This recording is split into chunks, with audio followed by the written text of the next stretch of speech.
Let's all go to the lobby. Let's all go to the lobby. Let's all go to the lobby to get ourselves a seat. Delicious things to eat. The popcorn can't be beat. The sparkling drinks are just dandy. You are listening to Phantasm Podcast. Hey, this is Trevor Sternad. Ryan H. back from the Black Dahlia murder. Tom Gabriel Warrior. Derek Green from Simple to Earth. Ross Dolan from Immolation. This is Anthony Michael. We are Gorgasm. Ismail from Crater. This is RNC of Body Count. Terrence from Suffocation. FANTASM Podcast. Join your host Corey Gorechrist and Dr. Vincent West for exclusive interviews with the sickest bands in metal and more. Head over to cultopphantasm.com, the only gravesite for all things horror and death metal. No filler, all killer. Now please welcome our guest of honor. This is Luca from NECROT, and you're listening to FANTASM Podcast. What the fuck is up, and welcome to the Phantasm Podcast. I'm Corey Gorechrist. With me, Dr. Vincent West. The only man that will walk into a burning building for an interview for you. Literally. The Phantasm Firefighter. No, Evil Knievel. Evil Knievel. Phantasm Stuntman. Extraordinaire. But, This looks like a porno. it does. I thought it was Sigourney Weaver for a second. I was like, this is gonna be good. Yeah, we got another exciting episode as always for you. We got Luca of NECROT, having him on again. Really excited. Dr. West did a interview with him recently. You got to support Mortal. Comes out August 28th on Tank Crimes. New NECROT. You can stream that shit. Fucking great. Definitely check it out, what they got so far. But the movie we got today, courtesy of Tubi, the Tubi app, which is free. You just have to go through some bullshit ads, in between, but it's free. You don't have to sign up or put in your email or your social security number. You literally just download the app and start watching shit and adding it to your queue. We do need you to send your debit card information to Phantasm, care of Corey Gorechrist. Yeah. There will be a fee charged, but it's only for our pre-sales for the Jeff Combs Dildo Show. Yeah, and don't forget, folks, the Jeff Combs Dildo Show is still very much going to happen, quarantine or not. We fully endorse social distancing and wearing masks, but just know that there is going to be absolutely zero social distancing with those dildos into his asshole. There will very much be. $1,000, on this. He's going to rot a dildo and he's going to fucking squirt it in his face for you. Phantasm presents Reanilator. Oh, jeez. Well, before we get into this, into Unsolved Mysteries here, we gotta introduce. We gotta introduce. Yeah, it's like. It's like she ran away and she wasn't seen after this. She got last seen in a Firebird. Anyway, we got the Undertaker. He disturbed you in Maniac. We can assume we're dealing with a psycho? Probably a drifter. No. There are traces of semen on the intestine tissue. I think I'm gonna be sick.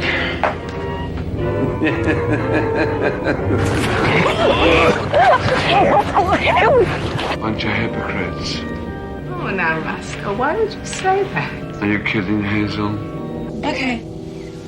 Bye. This wacko is following this picture scene by scene.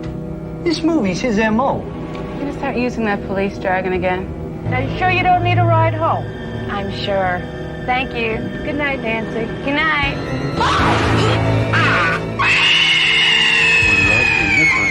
You're breaking my... Yes, you're breaking... You never loved me. Yes, I do. You're breaking my heart. I'll kill you for what you did.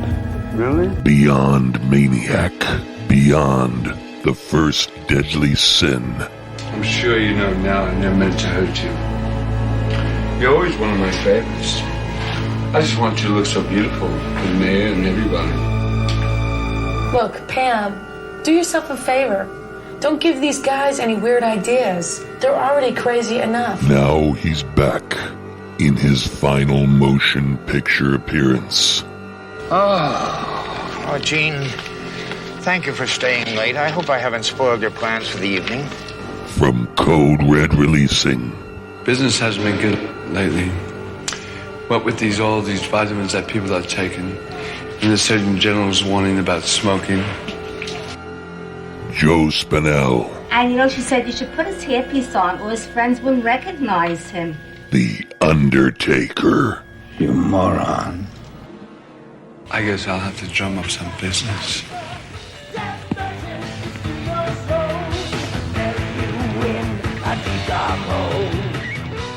Not to be confused with the wrestler. It's the Undertaker! 1988 film by Joe Spinell, who you folks might know as the Maniac or Dr. Vincent West. The Undertaker!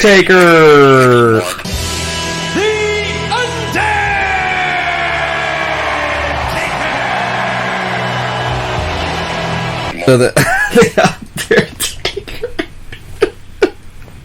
is it oh, there we go, we got some nice caressing going on there. So it's who put was it Severin that put this out on Blu-ray, or was it Vinegar Syndrome? It was Vinegar Syndrome. It's Vinegar A lot of Syndrome. that stuff's on here. This print of it looks good too. I think it is the Vinegar Syndrome one because it's the poster. Stars Joe Spinell. Was never released for the public and existed only in an incomplete form. The Undertaker was later re-edited for a DVD release by Code Red in 2010. They got some killer releases. And a Blu-ray release by Vinegar Syndrome in 2016. And there's some dead titties, I guess. I'll go ahead and do. I guess it still kind of counts. You do for you necrophiliacs out there. 4 minutes and 16 seconds. We got a Mr. Skinless alert here. You got some dead titties. If that's your thing, she's got a slashed neck and she's got her fucking cold, decaying rack out. So it's not decayed yet. It's fresh out. Listen to me, Corey Hart. At SummerSlam, you will face the Undertaker in a no-holds-barred casket match. Then you will, Corey Borger, rest in peace. Corey Hart. Yeah. Sorry, Corey Hart. Jesus. But, rest in peace. Corey Hart. Directed by... We'll see you and your brother Owen, and your brother Brett, and your cousins and all the other people in the WWF. We will meet at SummerSlam.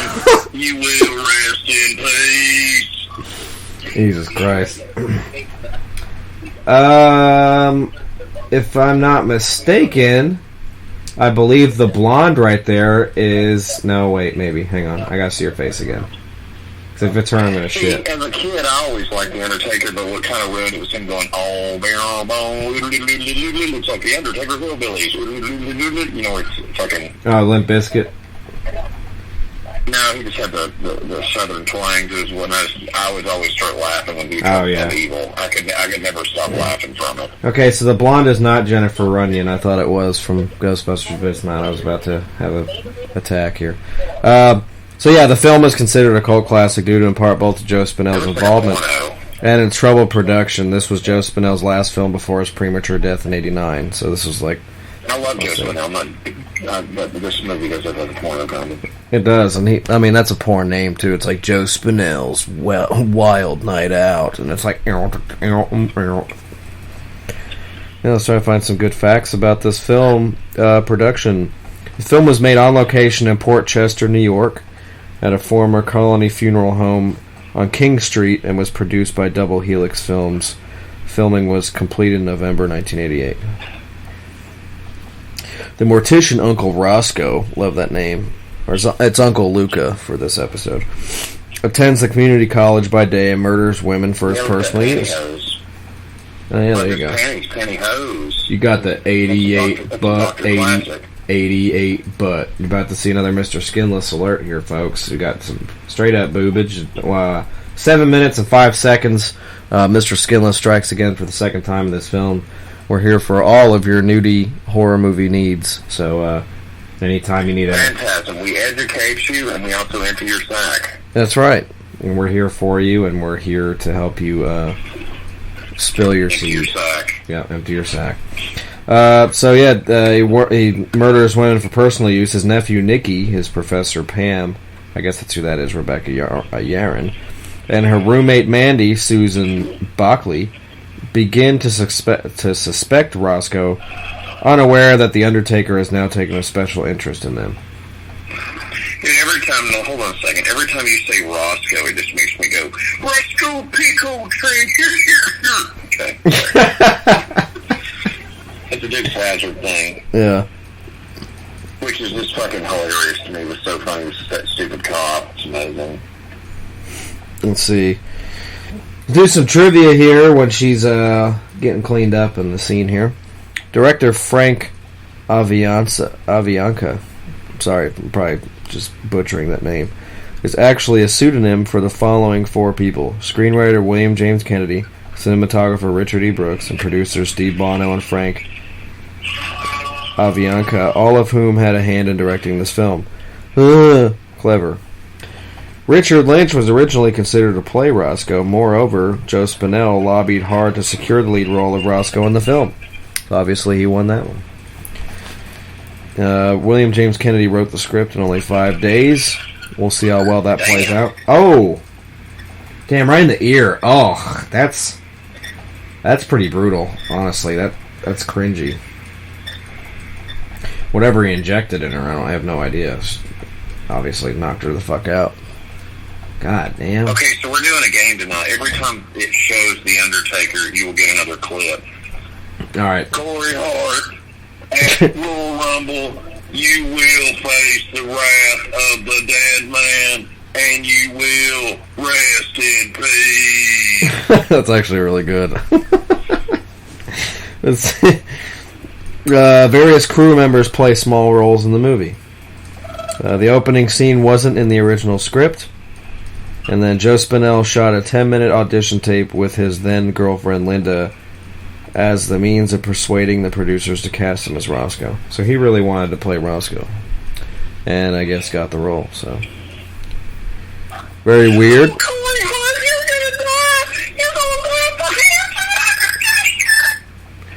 Is that, what's his name? You listen to me, Corey Hart. Paul Bearer. European Championship will go home with me, and you will rest in peace.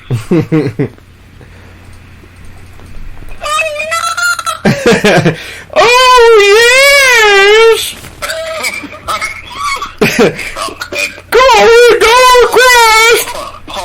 Paul Bearer is like the best part of his. He is. It used to crack me up. You know, because he's just like, everything is dead and serious, and he's like, I put on my special panties!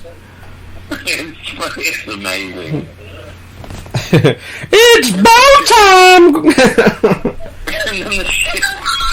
Oh, there he is. There's fucking Kane in. It's fucking amazing. I fucking love Maniac. Like, look at him. Fucking Joe Spinell's such a badass.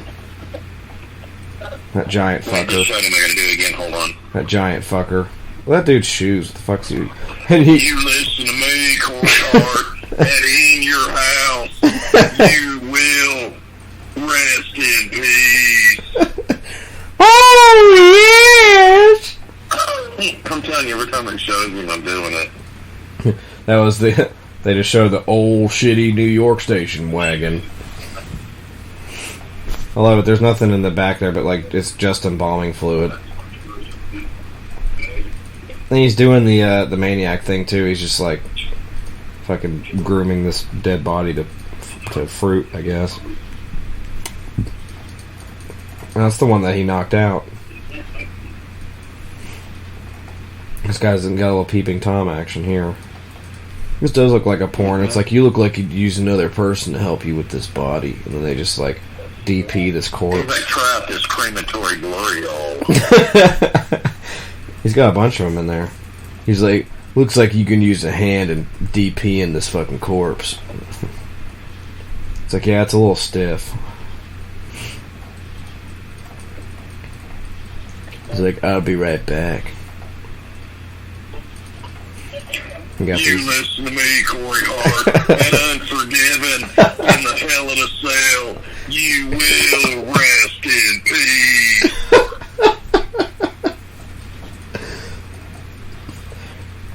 Oh, yes! Could see her nipples through that towel!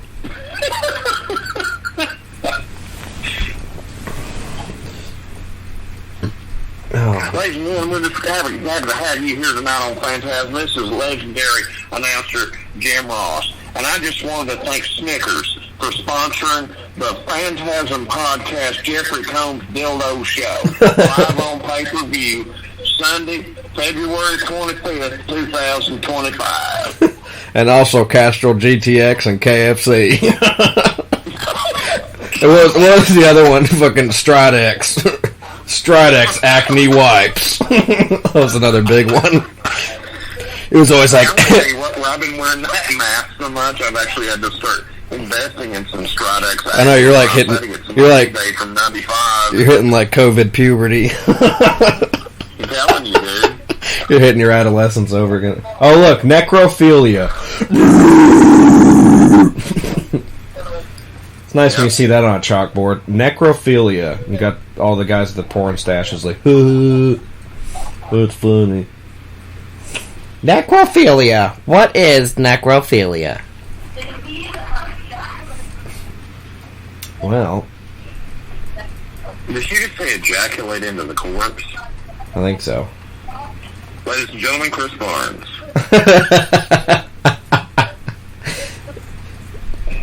It's like, what if you don't ejaculate in the corpse and just achieve penetration? Well, then technically it still is necrophilia. There's nothing like necrophilia. You can literally try anything you want. You gotta practice somehow. Like, man, I hate this episode. They just talk about fucking corpses and stuff. So we picked a good one, I think. This is gonna be fun. Because I have never seen this movie. Courtesy... Not bad. I'm enjoying it. Courtesy of the Tubi app, of course. You guys have it at home. You got the Code Red DVD or the Vinegar Syndrome Blu-ray. If you don't have it, playing the Undertaker game tonight, you know, because we have to do the play on words with the old WWF. Yep. I don't mean the World Wildlife Federation. I mean the World Wrestling Federation. Hell yeah. Yeah, so we, you know, this is good. You know, it looks great. You know, some of the Tubi stuff, like the, you know, the Monster Dog one we did, it looked like it was filmed on someone's phone from a VHS tape. That was like, you know, copied onto a laser disc or something. It just looked like dog shit. But this one looks really good. It might very well be that Vinegar Syndrome print, most likely. So Tubi app has a lot of stuff on here, and Amazon Prime has a lot of good stuff right now too. I think they have the Phantasms, and I think they have all the Friday 13th on there currently, so you can watch that. And pre-order that box set before it shits the bed, because they've already... I just pre-ordered Amazon, like the doctor told me to do. It's a lot easier. You don't have to pay for it till it ships, so you can go ahead and get the pre-order in. I don't really care about the lithograph. I don't have anywhere to put that shit, so that's already sold out. And it's cheaper on Amazon, so... Yeah, because they don't... Here's the other thing with Scream Factory Kids. They put up some cool stuff, but none of that stuff ships early anymore. You don't get it 2 weeks early. You actually get it after street date. It's actually just easier just to buy it from another retailer.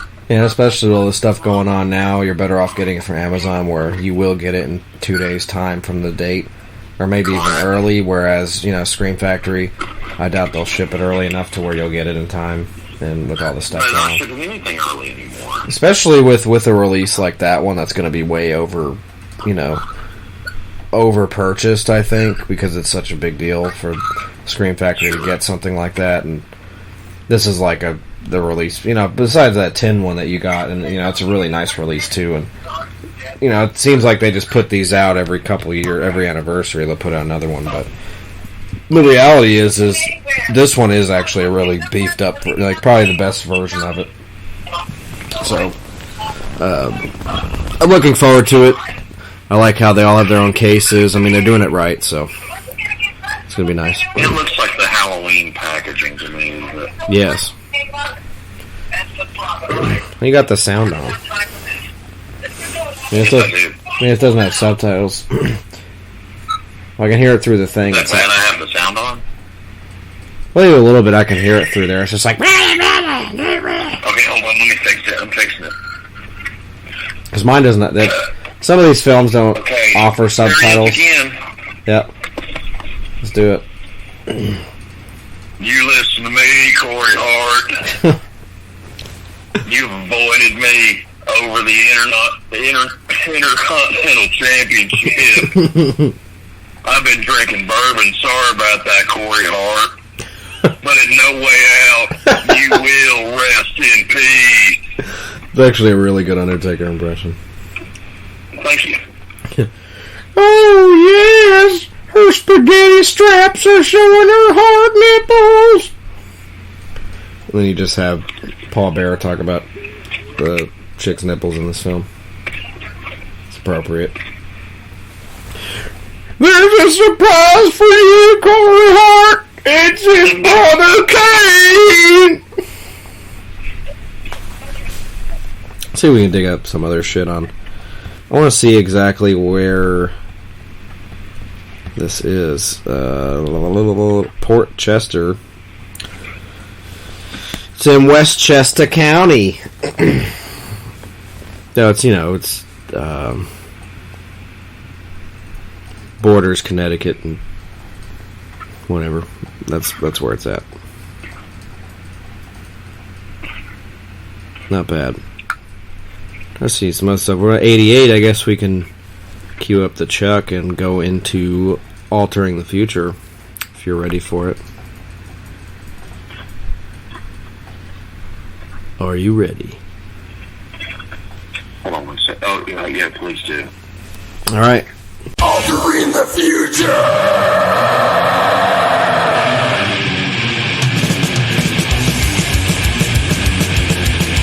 So 88, I'm sure we've done this one.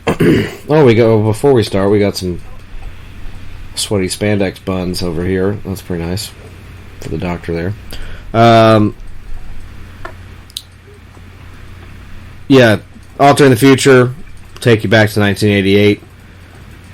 Talk about some of the other films that came out the same year, and Dr. West will handle the albums side of it.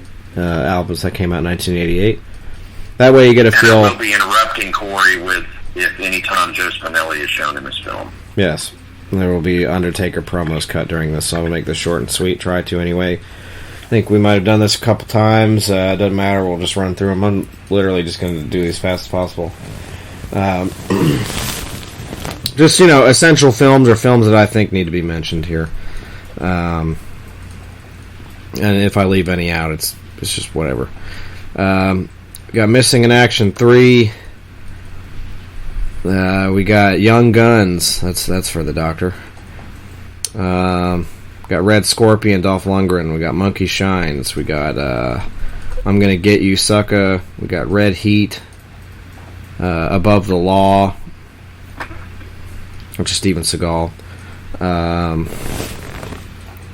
What else we got? Mississippi Burning. Got Die Hard. I've got a fucking ad. Hold on. Oh shit. Yeah. Oh, I do too. I got one in 4 seconds. Right when it gets to the fucking satanic ritual. Goddammit. Now on Fox. Now on Fox, it's Cop Glorification with Jessica Alba. From the producers of Bad Boys. Oh, there's Ernie Hudson. No shit. That's awesome. I'm glad that motherfucker's still working. He's actually... Is it the thing for the car insurance? Now I'm getting Jessica Alba and Gabriel Union are police officers. LA's finest this fall. He has some really like sad, depressing. All right, I'm paused.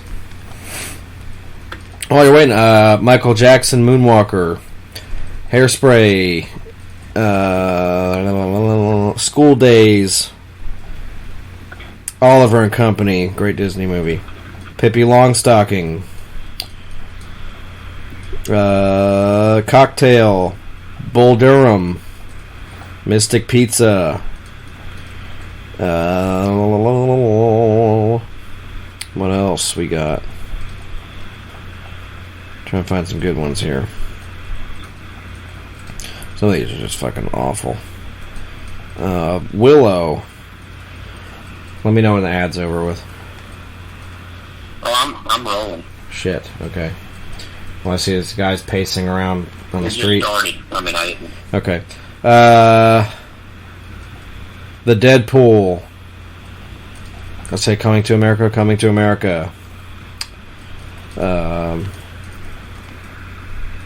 Tequila Sunrise. It's the one with Mel Gibson, Michelle Pfeiffer, Kurt Russell. Red Heat. I don't know if I said that one. Jackie Chan's Police Story 2.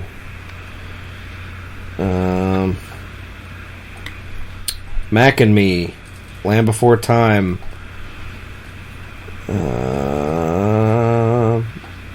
Big Top Pee-wee Herman movie. That's really bad, actually. Yeah, I've never seen that one. Akira, just a great anime movie. It's one of the goriest ones for sure. Rambo 3, Crocodile Dundee 2. Rambo 3 is actually a fun movie. It is. Scrooged, the Bill Murray 12 Days of Christmas movie. It is really good. Stop the goddamn hammering. It is really good. Big, Would Tom you Hanks. Please, for the love of God, stop the goddamn hammering.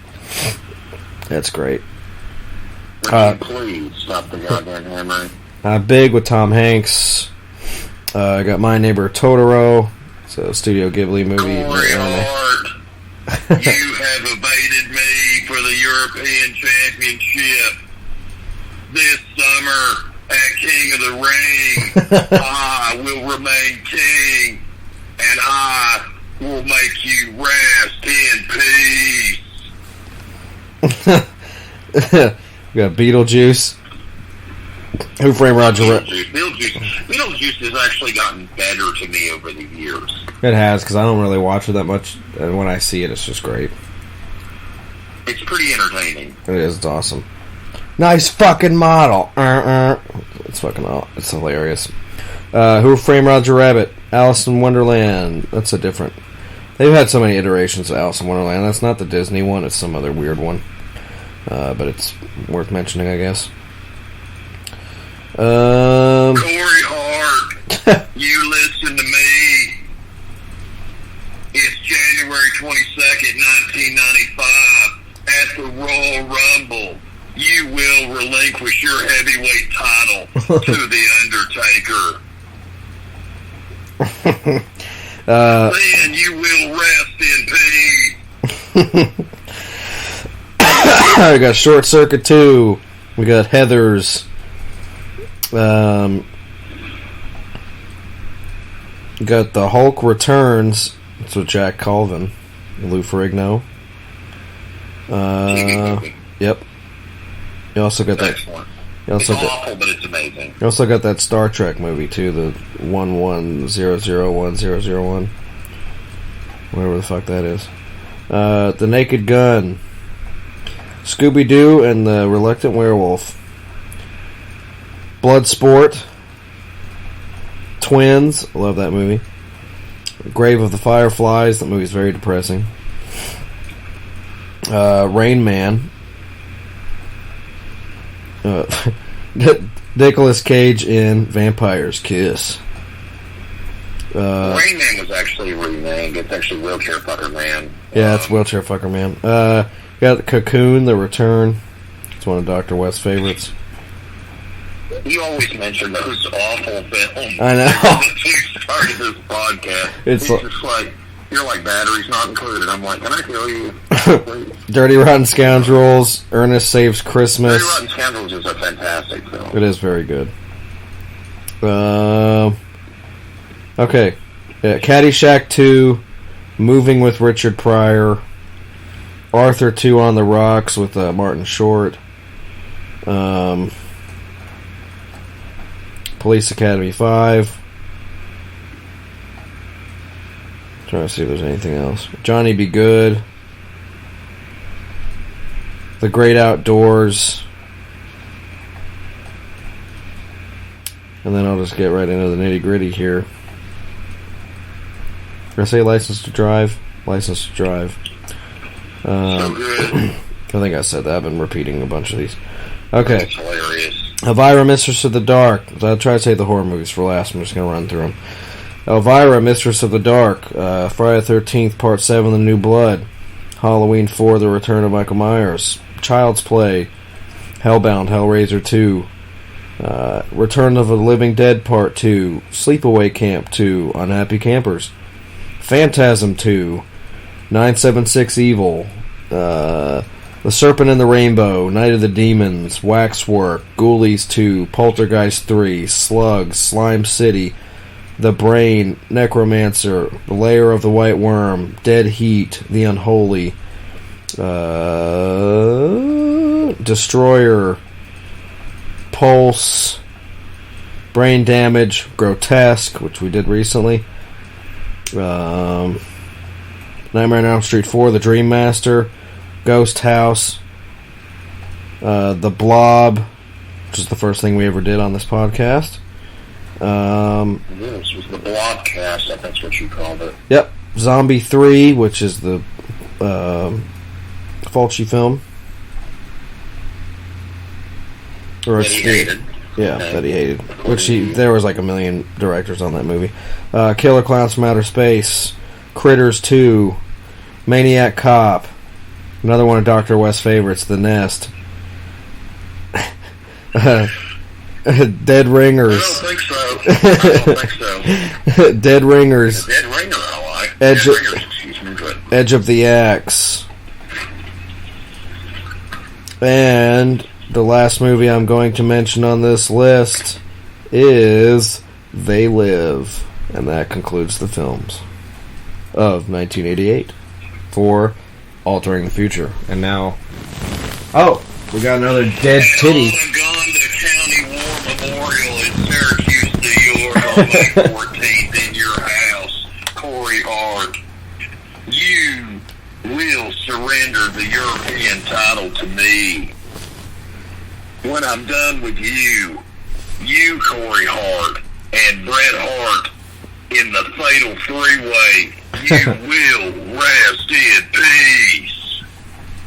Thank you, Undertaker. And about 28-26, you see some more Mr. Skinless here, some titties, and he is actually grabbing her dying buns while he's just kind of talking to her. It's very Maniac, this role. And she's nice and slashed straight down her titties there.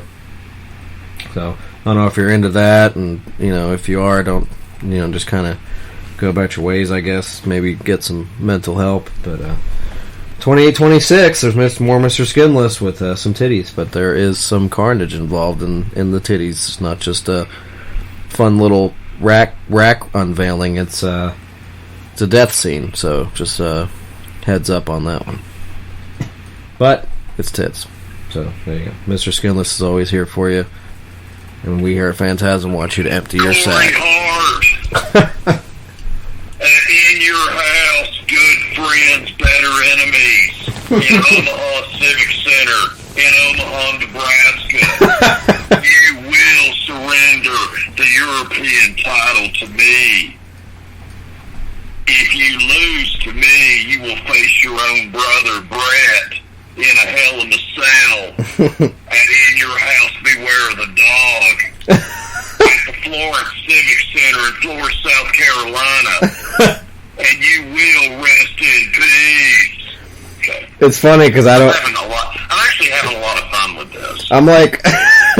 I'm like 2 seconds behind you, so you say it right before he comes on, so I know when he's about to, and it makes it actually more enjoyable.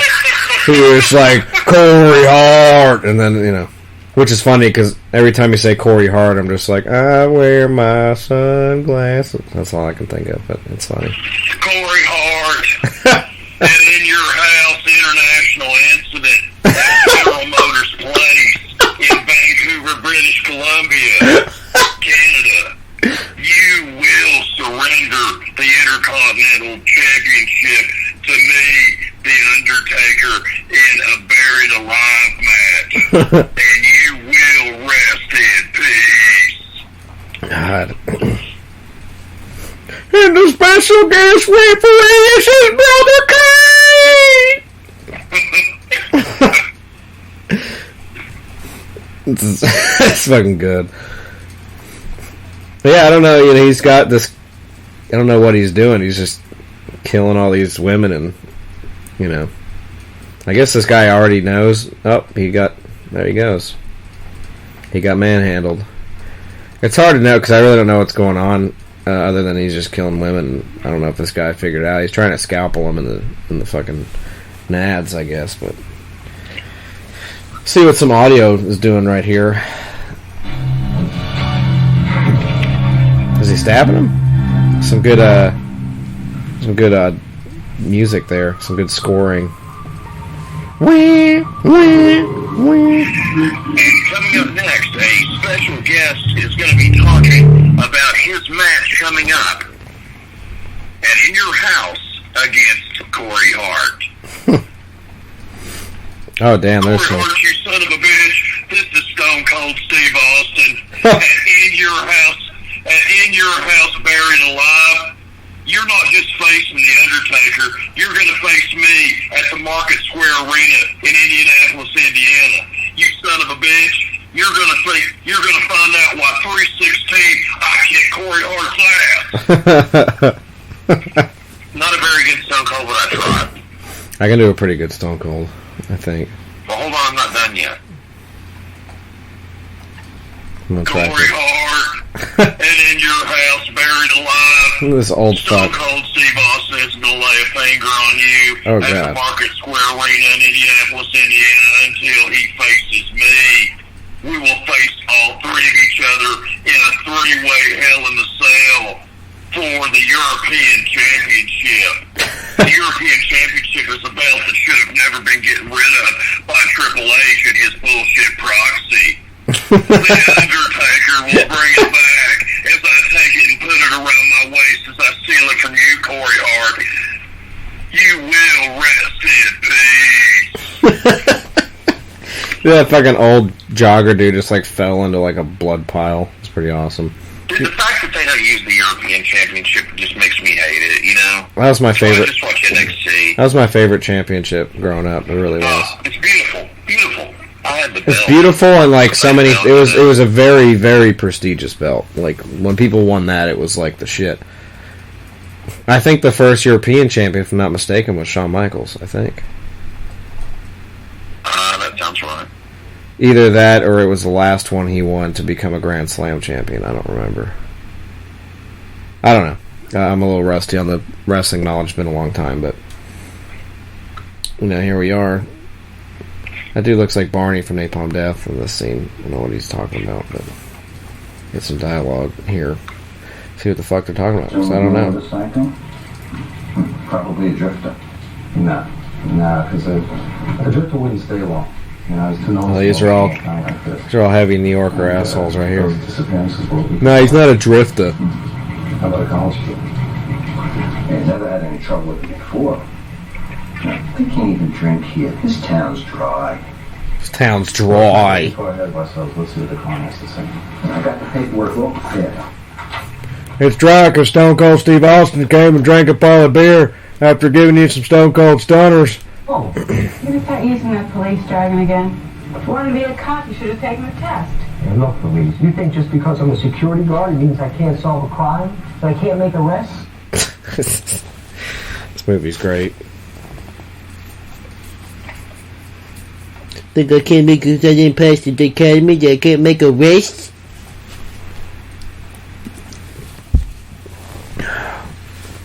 What else we got here? I'm charging my device here. It's been on and off all fucking day.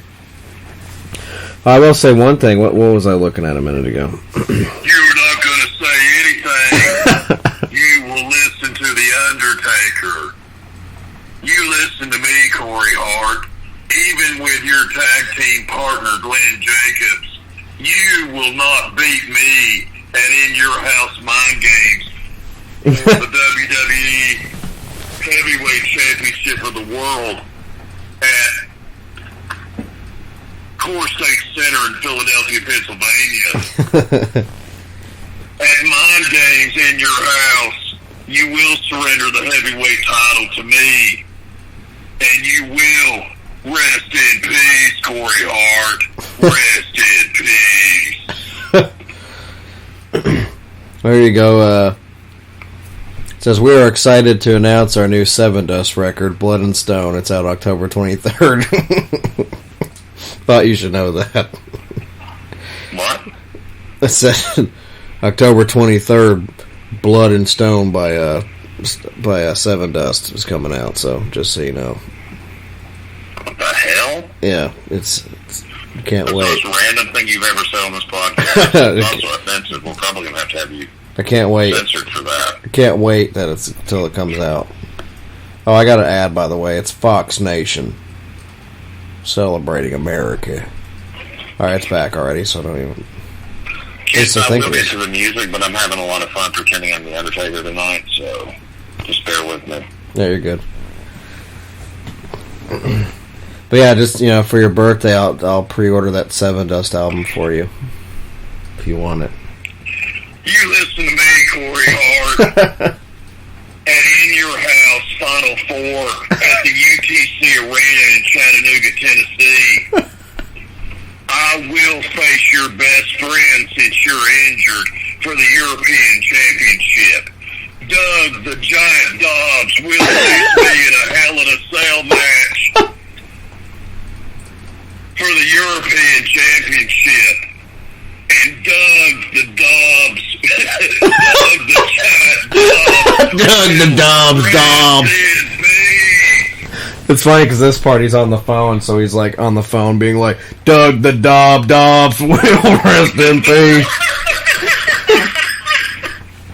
Oh shit. What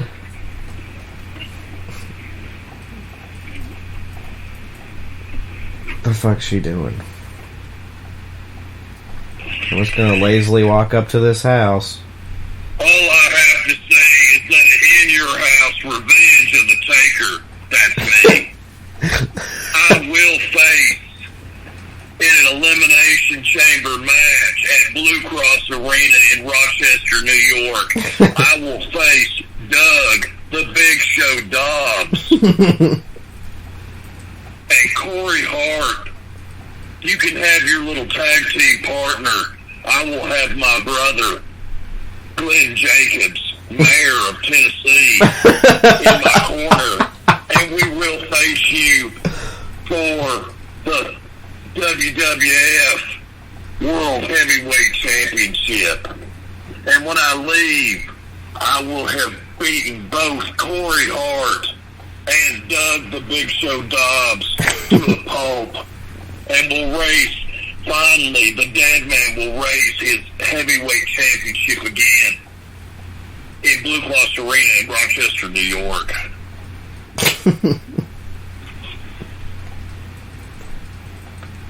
You forget something?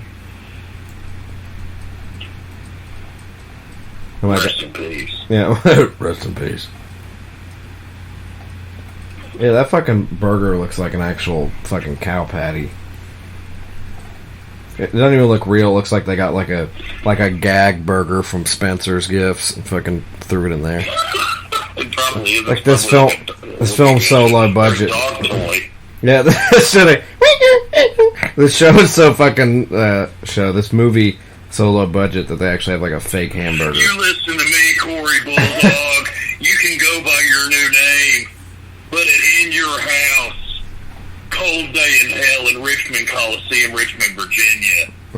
You will face me in a Hell in a Cell match, then a casket match, and you will rest in peace, Corey Bulldog. Well, he's about to fucking bulldog this fucking kitchen knife in this bitch's back here. Oh, there she is.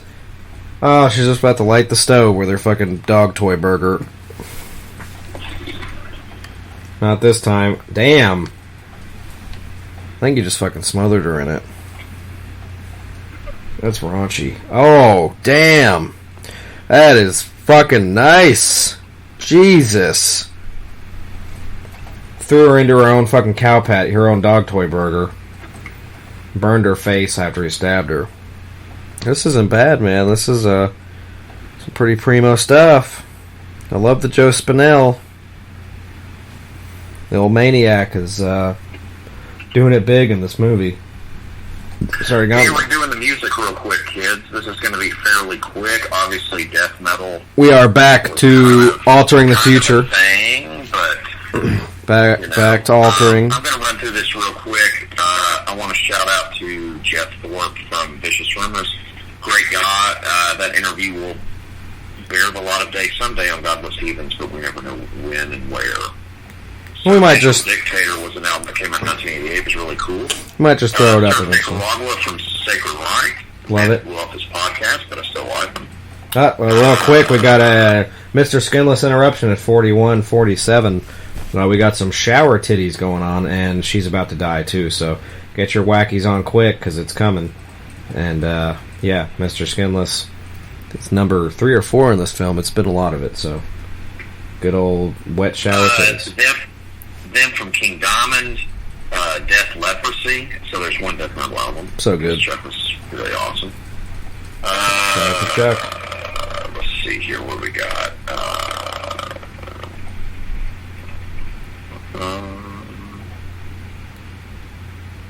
How long left tomorrow when I can't even smell the day from suicidal tendencies? Sanctuary, refuge denied. Rest in peace, Royal Bane. You bad motherfucker. Love you. God, that's fucking gross. Her face is like charred. Metal from Pantera. Oh yeah. Face is charred and boiling. That was gross. Malachus Malphacashphachronicum. No Place for Disgrace from Plasma Jetsam. Under the Influence from Overkill. Dimension Hatros from Voivod. Forbidden Evil from Forbidden.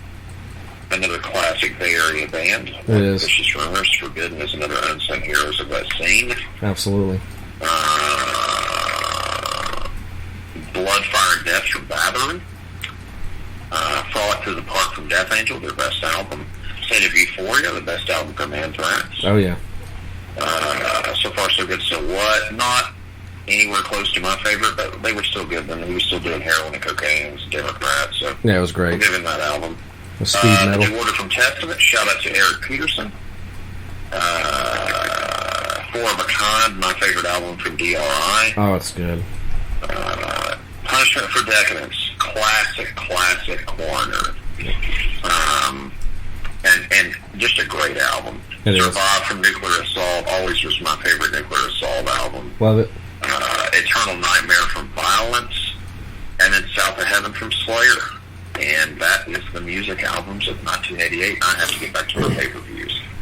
You know, yeah, you might do that right now. We got the bodies on hooks here. Very nice. Actually on an ad, so you may want to pause that. Fuck. Look over, it's a Camry ad.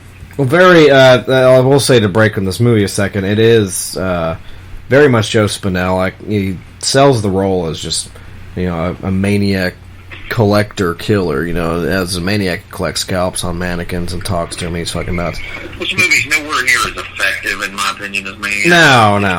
It's pretty gory. It's just he's the one that's selling the film as the character. As far as the other, Maniac, you had the score by John Chadway, you had the amazing direction, and you had, just the timing when it came out. I'm back. There's some dude running. And the gore effects, you had Savini doing the gore, and, there's just so much more to Maniac and just how iconic it is and creepy and all the things that made it so effective. But this one is effective because of him, you know, and how well he sells a psychotic stalker murderer. So, you know, I enjoy it. There's this fucking meathead. Is that where you're at on the screen? There's some meathead walking around, jogging. No, there's chicks jogging. Okay, yeah, they're on the screen right now. But there was a meathead a second ago. There was, yes. Use I think I missed one, so I'm going to go get caught up here, kids. Corey Hart, and In Your House, Canadian Stampede at Canadian Airlines, Saddle Dome, Calgary, Alberta, Canada. This was the home of the Flames, actually, for the longest time. It still may be, actually, I'm not sure. You will face me, Corey Hart. And thanks to Commissioner Gorilla Monsoon, Doug, the Big Show Dobbs is not allowed in the building. You will face me alone, Corey Hart, in a casket match, and you will rest in peace. That dude just did the Rocky thing on that stage. The fucking dipshit. We got our boy Joe Spinell. Now he's got a dude. He's combing a dude's hair. He might act, I don't know what the deal is with this. Hang on, let me get some dialogue real quick. She said it's not unusual for guys Nick's age to take on... Not unusual for guys Nick's age. So why don't you call the police? It's not unusual to have Jeffrey Combs do a dildo show. It's not unusual to be re-analator. It's not unusual to watch him come from prostate fun. It's not unusual to charge $1,000 for his voice. It's not unusual for him to bend over and take a dildo. We're ready for some prostate fucking cum fun. Yeah, you're gonna see some anal leakage, folks. Jeff Combs is gonna be live on pay-per-view. It's called re-analator. And he will be massaging his prostate for your viewing pleasure. And we're gonna make sure that he's, he's been quarantining and not releasing his fucking bag for at least a month and a half, while he's doing nothing but watching porn. He looks like Randy when he's looking for internet on South Park. Yeah, he's got a hot Randy. He's got a release, so he's gonna do it all on pay-per-view. You ever see that where Randy watches all that porn and just comes all over the fucking entire thing? Yeah, they're making fun of the grapes of... Yeah, they're making fun of the grapes of wrath, and he ends up, they have no internet, so the internet goes out, so it's basically like grapes of wrath, where they're all, like, going to California in, like, these wagon cars, and he ends up breaking into, like, the only little place that has internet and jacking off to, like, Japanese puke porn, and they find him in there, like, he's just emptied his fucking sack all over himself, and he's like, it's ectoplasm, there's a ghost in here. It's fucking gross. It's funny though. That's pretty funny. But yeah, that's not even close to just the amount of just goo that's gonna be. I mean, whenever this is done, Jeff Combs is gonna look like a fucking G.G. Allen concert. So he's gonna look like a Japanese bukkake girl. That too, yeah. And that's all going to be from him massaging his butt with various dildos that are donated by you, the fans. Whenever you pay $1,000, he'll shove whatever you want in his ass. Colors, shapes, sizes, Marvel characters, all kinds of stuff. They got the Iron Man dildo and the Incredible Hulk dildo. They also have the Jolly Vibrating Cucumber. So, not a superhero, but it is a super dildo that's going to be shoved directly up Jeff Combs' ass for the pay-per-view. And it'll be on demand, especially the, We also have a special giveaway going on. Where what we do is we take your favorite candy, say for example Jolly Ranchers. we open it up and stick it inside Jeff's prolapse anus. And then we stick it back into a gift baggie, like a Ziploc baggie, like a sandwich bag, like you took your peanut butter and jelly to school with and traded to kids for ham sandwiches if you were allergic to it like I was. And we're going to send you your Jolly Rancher, and it's going to be coated in Jeff's rectal fun. Fucking prostate goo. Right. It's fucking, oh man. Do you listen to me? At Ground Zero in your house, Louisville Gardens. You will face me, Corey Hart. I think all these. Review before at SummerSlam, I defeated Doug the Big Show Dobbs. You will face me, Corey Hart, at Ground Zero in your house, Louisville Gardens, Louisville, Kentucky. You will face me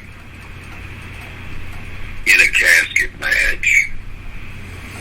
I think all these. And you will rest in peace, Corey Hart. I think just like Doug Dobbs.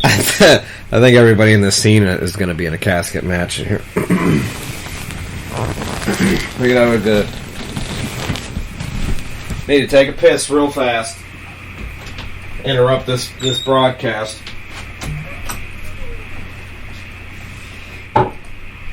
You will. You listen to me, Corey Hart. That bad blood in your house at the Keel Center in St. Louis, Missouri on October 5th.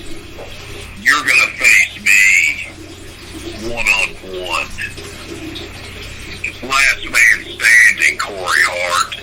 Last man standing, and then you will rest in peace and give me your European title.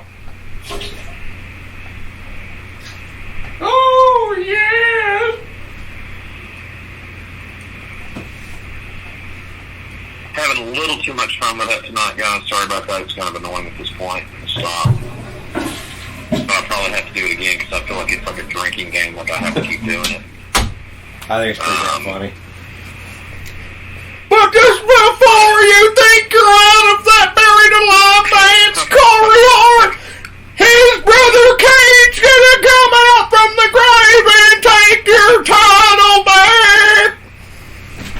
I do want to take this time to actually thank fuck. Sorry, a loyal listener, and we thanked him tonight. I've included him in our jokes. And that would be Doug the Giant Dobbs. Shout out to you, sir. Doug Big Show Dobbs. I don't talk to you a whole lot, but when I do, it's a lot of fun, and hope you're doing well, and we thank you for listening all these years, I guess, at this point. So thank you for that, and thank you. We hope you enjoy the wrestling promo, because you have to fight the Undertaker, and you've also had to do some mixed doubles there with Corey Hart. Yeah. It's a good time. European Championship, it's old school, it's fun, it's exciting. They've had a lot of good titles matches, Intercontinental. And on a side note, I don't know what they're doing with Adam Cole, but I just love that guy. He's so much fun.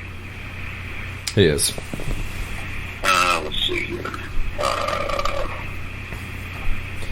Yeah, so this movie really has a good flow to it so far. Really liking the gore. They did an NXT in your house, which was really cool.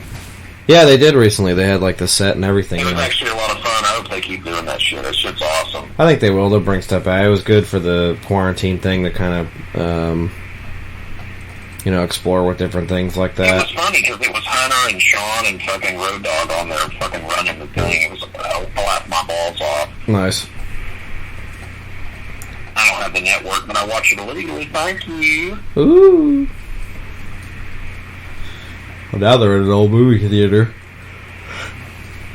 I've always wanted to own a old movie theater, not even to house it to the public. I would just go in there and watch movies by myself.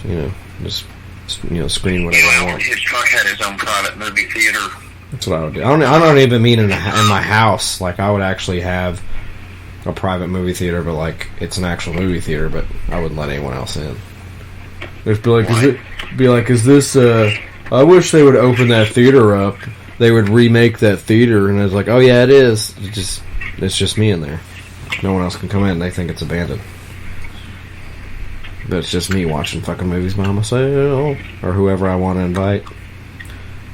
Exactly. Luca from NECROT can come, and the other boy, all the boys from NECROT, Chad and Sonny, they can come along too, and Undertaker can come, and Big Show Dobbs can come. Dr. West obviously will be there. He'll probably be the projectionist since he has the experience. I don't. I just have to... Jeffrey Combs is definitely going to come. He's going to come with that giant dildo up his ass. To explain the long-running joke, if you're just now tuning into this, and it's from our last episode. Maybe the filthiest episode we've ever recorded. One of them, for sure. I don't know, I still think the blood rage thing with the pedophile we thought killed himself was pretty bad. He wasn't a pedophile, but that's besides the point. Go listen to the blood rage episode, Matty Way. But a long time ago, I tried to get Jeffrey Combs, from Reanimator and Fifth Element, or not Fifth Element, Frighteners. We were watching. Yeah, that's not the right movie. It's Frighteners.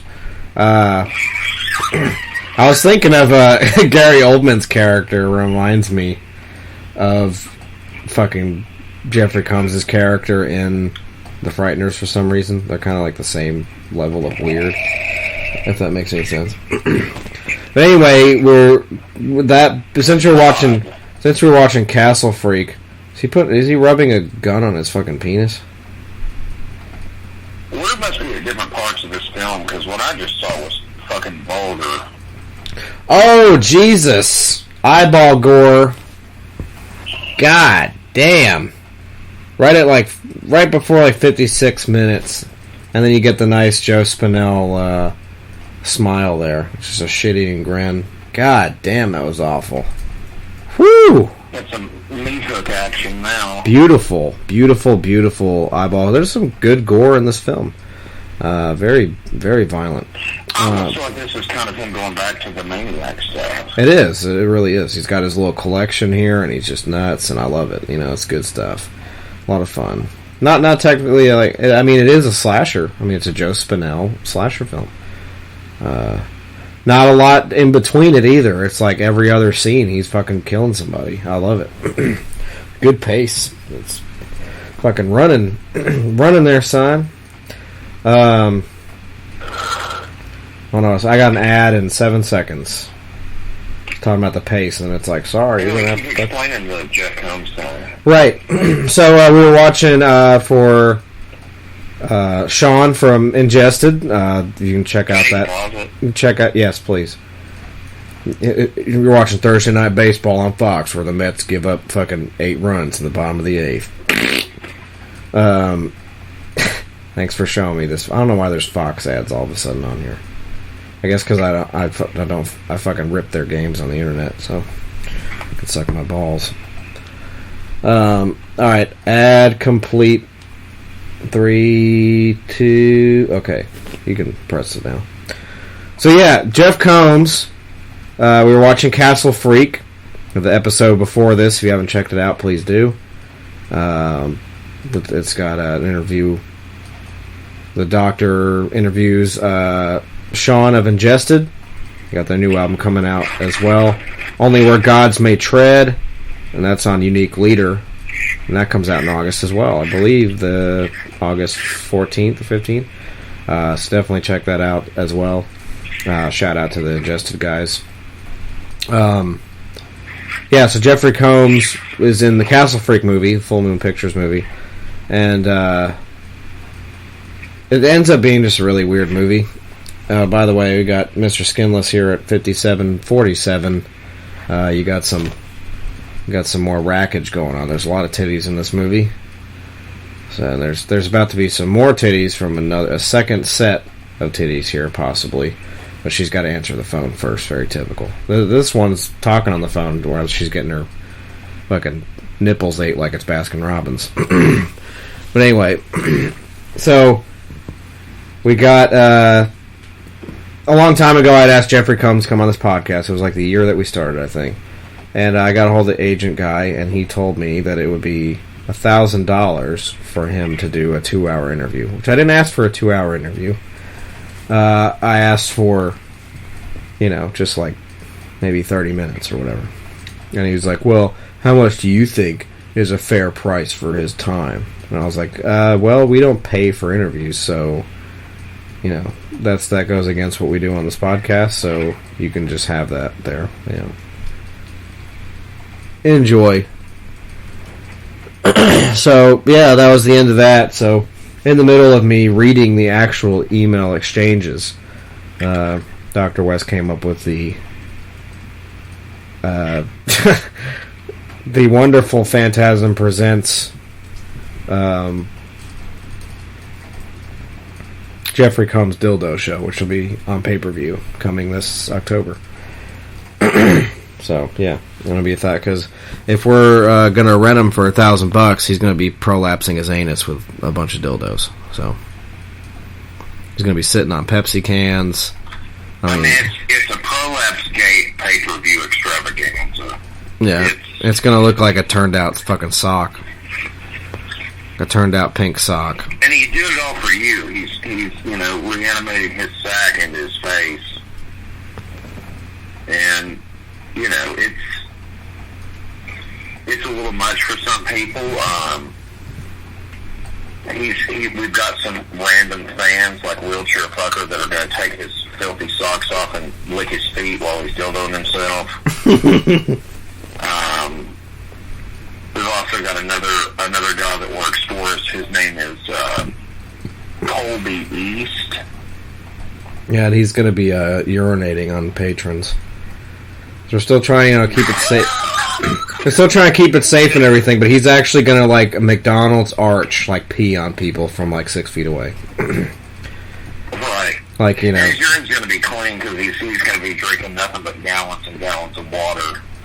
Yeah, it's just going to be like just a pure stream of fucking urine, and we're going to try to make people, open their mouths, and, you give them like $5 or something, they'll pay to get in, but, you can win your money back, or you can win some cool, like, swag bags, like, get free, get some merch. It's like ESPN says, water sports are back, so... Right. So you're going to have people in the crowd, imagine sitting down. And don't worry, Colby East will be wearing a mask, Wheelchair Fucker will be wearing a mask, too. He's going to be wearing a gimp mask. And that way his sock and quarters bag isn't showing. So, that's important, too. It's like a rice... It looks like a fucking rice sock, like the ones you heat up in the fucking microwave that put on your knee.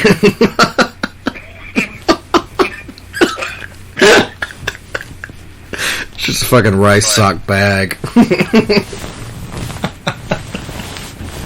other thing that we've not talked about yet is that there is the official Godless Heathen / Phantasm / whatever you want to call it amusement park that we're opening in Hollywood, California. Oh, I didn't even know that. Let's talk about it for a second.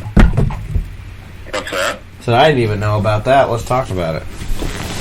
Yeah, so we're opening that up, and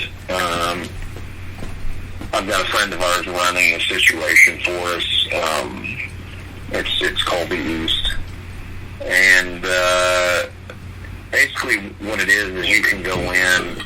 Prostitution is legal in this amusement park. Everything's of age, of course, 18 and older. We don't fuck around with that. There is an IMAX theater that's going to show the Jeff Combs Dildo Show in IMAX there for patrons that didn't get to watch it on pay-per-view. It's only the highest quality of digital sound and projection. We're gonna have a iPhone peep show,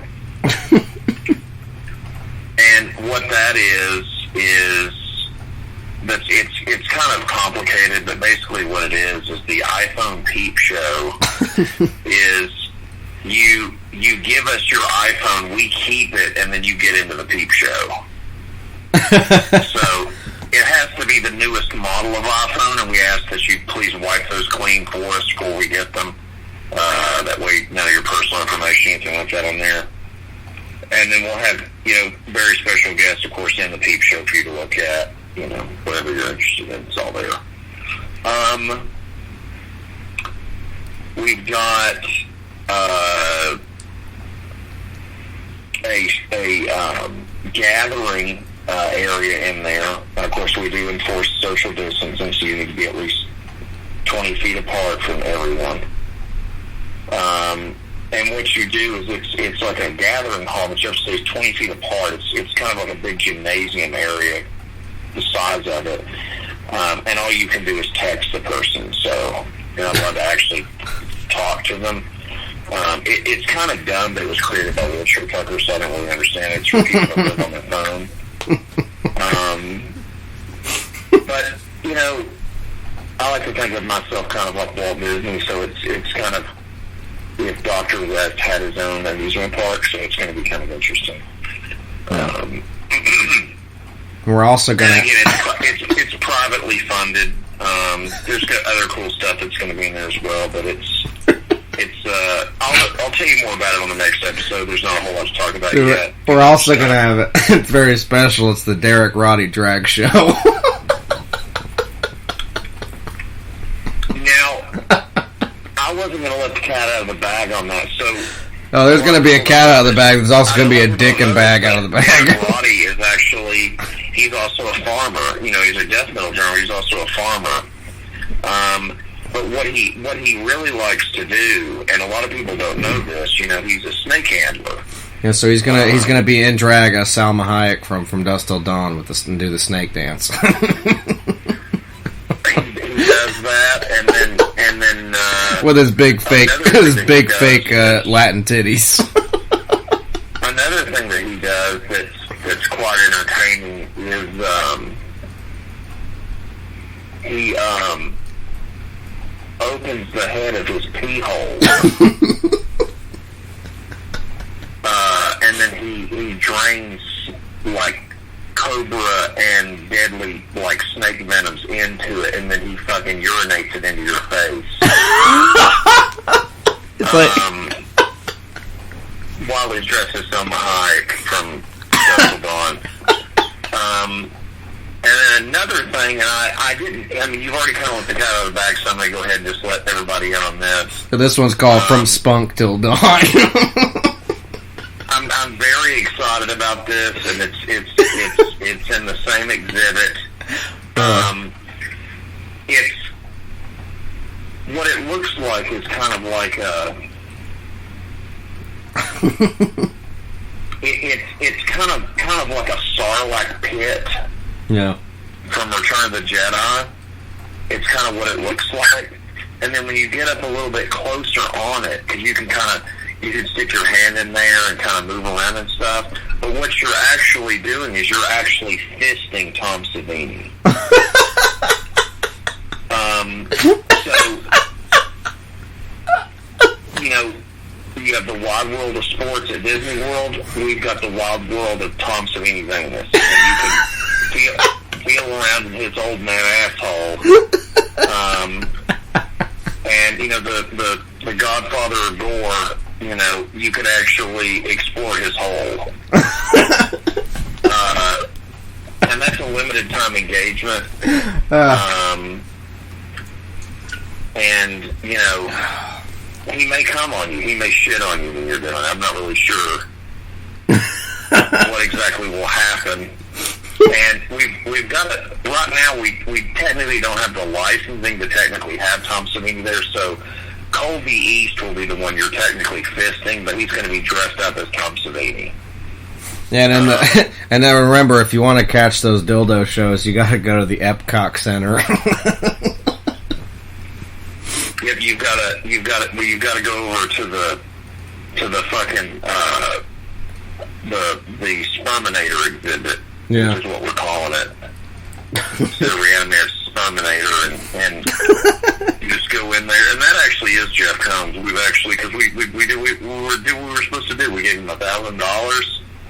Yeah, so I mean, he's going to be our new fucking workhorse. I mean, he's going to be multiple times it's like a day. Vegas show, though. He's only there certain nights of the week. He's there, like, you know, it's dark Monday, Tuesday, Wednesday. He's there Thursday, there Friday, there, and then it's dark Saturday, Sunday. So yeah, he's only there a couple of days a week, but you know, he's got to rest. He's got to rest. Eventually, we plan to have Tom Savini's asshole there because he is an asshole.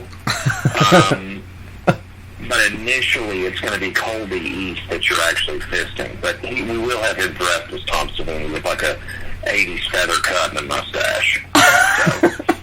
And on certain days, you can actually get him dressed in his biker garb, and you can fantasize whether or not you're fisting Dawn of the Dead biker gang Tom Savini anus, or you're fisting Sex Machine from Dusk Till Dawn Tom Savini anus. So it's up to you. Right. Well, you've also, and then for a very limited time, because we're kind of taking the idea from the pay-per-view, Colby East will also be dressed as Tom Savini from his biker persona from Dawn of the Dead.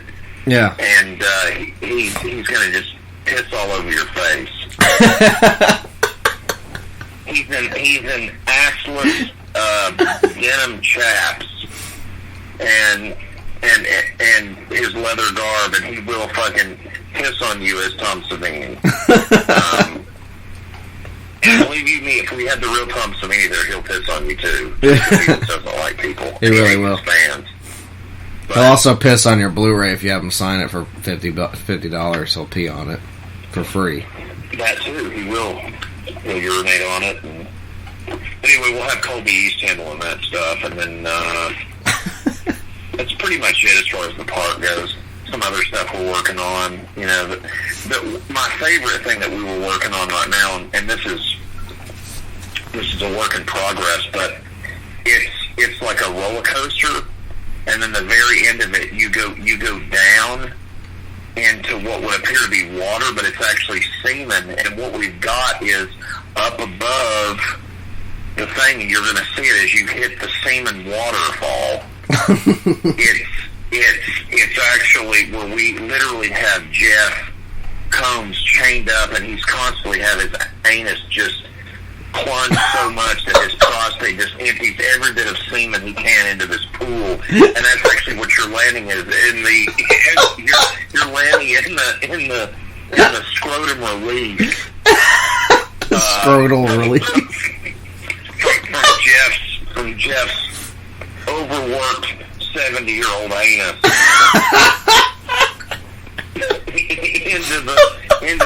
into the coaster sperm pond that you're gonna find you and your family having fun shooting down into, and then of course, hopefully we don't kill Jeff doing that. He's agreed to it, but we did pay him $1,000, so we're getting the most out of his asshole. Yeah, there's gonna be it's gonna be fucking wore the fuck out afterwards. He might take a few days off, but I mean it's $1,000, so I mean that asshole's getting put to work, and that fucking prostate's gonna be fucking. You've heard of a lot of water parks, and this is connected to that. You go there with your friends and family. You've heard of a lazy river? It's the lazy sperm hole. You can just it's the sperm river, and you can just get on the sperm river and just relax. It's the Jizzy River. Yeah, you can just hang out. It's real relaxing and stuff. Not for Jeff, of course, but we're getting $1,000. So if you think about it, when you're riding the Jizzy River, it really takes you back to before you even realized you were being born, and you were actually a sperm yourself, just floating around, and sure, in your dad's fucking balls, or you were shot out into the egg and figuring out what your genetic makeup. One of the other attractions, since we kind of got stuck on this, I'll go ahead and finish saying about some of the other attractions. We have an amazing attraction set up, and of course we have all the permission, of his family to do this, and I'm very excited to tell you guys about this. So we have our Friday the 13th Part 2 Memorial. Okay. And we have the legendary Steve Dash, which is Corey's favorite convention person he ever met in his life. And the Steve Dash lookalike will literally sit there, get liquored up on pills and booze. And it's kind of like one of those restaurants where you go in and they treat you like shit the whole time you're there. Well, that's what happens with this. Yeah, like Dick's Last Resort. It's actually dressed up as Jason. and he's just like aggravating you. Like you could go in there and try to do homework, and he'd call you a fucking piece of shit and tell you to fuck off. Yeah. Or you could go in there and ask that, you could go to one of our amazing Phantasm salons and have your hair done, maybe your girlfriend's hair done, and then Steve Dash walks in and tells you you're a fucking piece of shit and get the fuck out. So all day, kind of like our local park-themed clown, you'll have Potato Sack, Steve Dash, lookalike Jason running around telling you to get the fuck out of the park. If you're in one of our special, areas where, like our Peep Show for iPhone users that want to bring your brand new iPhone and donate to us to get into the Peep Show, he will come in and force you to come. Steve's going to come in, he's wearing his potato sack, but you go ahead and fucking come and fuck off. God. So, if you're in there trying to fucking spill your seed, he's going to run in and really rush it along. Like, you need to get the fuck out, I'm going to fucking kill you. You need to go ahead and fuck off and come. Yeah, it's come and go. Let's go. So, Six Flags has Bugs Bunny walking around. We've got a Steve Dash lookalike from Friday 13th Part 2, Potato Sack Jason walking around telling you to fuck off. You try to take pictures with him, he's going to tell you to fuck off. If you try to tell him that you were a big fan of his and you'd like to just maybe interview him or talk to him for a few minutes, he's going to tell you to fuck off. Yeah. But now, you have to be careful with him, because now, initially when you meet our Steve Dash lookalike, he's going to invite you to come back and maybe take a couple photos and see if there's anything he can sign for you. But as soon as you actually show back up later in the day with your backpack and goodies, get ready, because he's going to tell you to fuck off. Yeah, once he's had about 2 Ice House tall boys, he's fucking... he's ready to tell you to fuck off. And some Demerol, he's going to tell you to fuck off. Oh, those are some nice dead bodies. Because, the truth is, our lookalike, there's nothing he hasn't already told everybody anyway, Right. So, yeah, it's going to be all in fun, And literally, that's going to run throughout the park. So if you ever see Steve Dash somewhere, he may be nice to you initially, just remember he's eventually, at some point during the day, going to tell you and your loved ones to fuck off. Yeah, and he's not afraid to do it, too, He's not afraid. So yeah, it's an exciting experience coming to you. We're going to see how the rental of Jeffrey Combs goes, and if this takes off like we're supposed to. We do have the arrangements already set, apparently, to do the park. So the other thing I wanted to talk about, this is another very exciting part of the park that I made, and of course we did it with conjunct without any permission from Claude Barker. I want to go on the record and say Claude Barker had nothing to do with this, but we've done our Midian part of the park from Nightbreed, and what happens in that is you get to learn how to be a really bad actor with Craig Sheffer. We've actually brought Craig Sheffer on, and he's going to teach you how to overact. If you think you have a shot in the horror business, Craig Sheffer's going to be there, because we found him on fucking Easton, Maine giving hand jobs. We've got Craig Sheffer in there.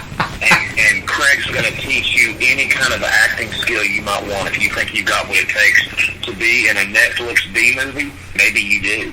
Maybe your break's going to come through this with Phantasm and our Craig Sheffer Midian acting course.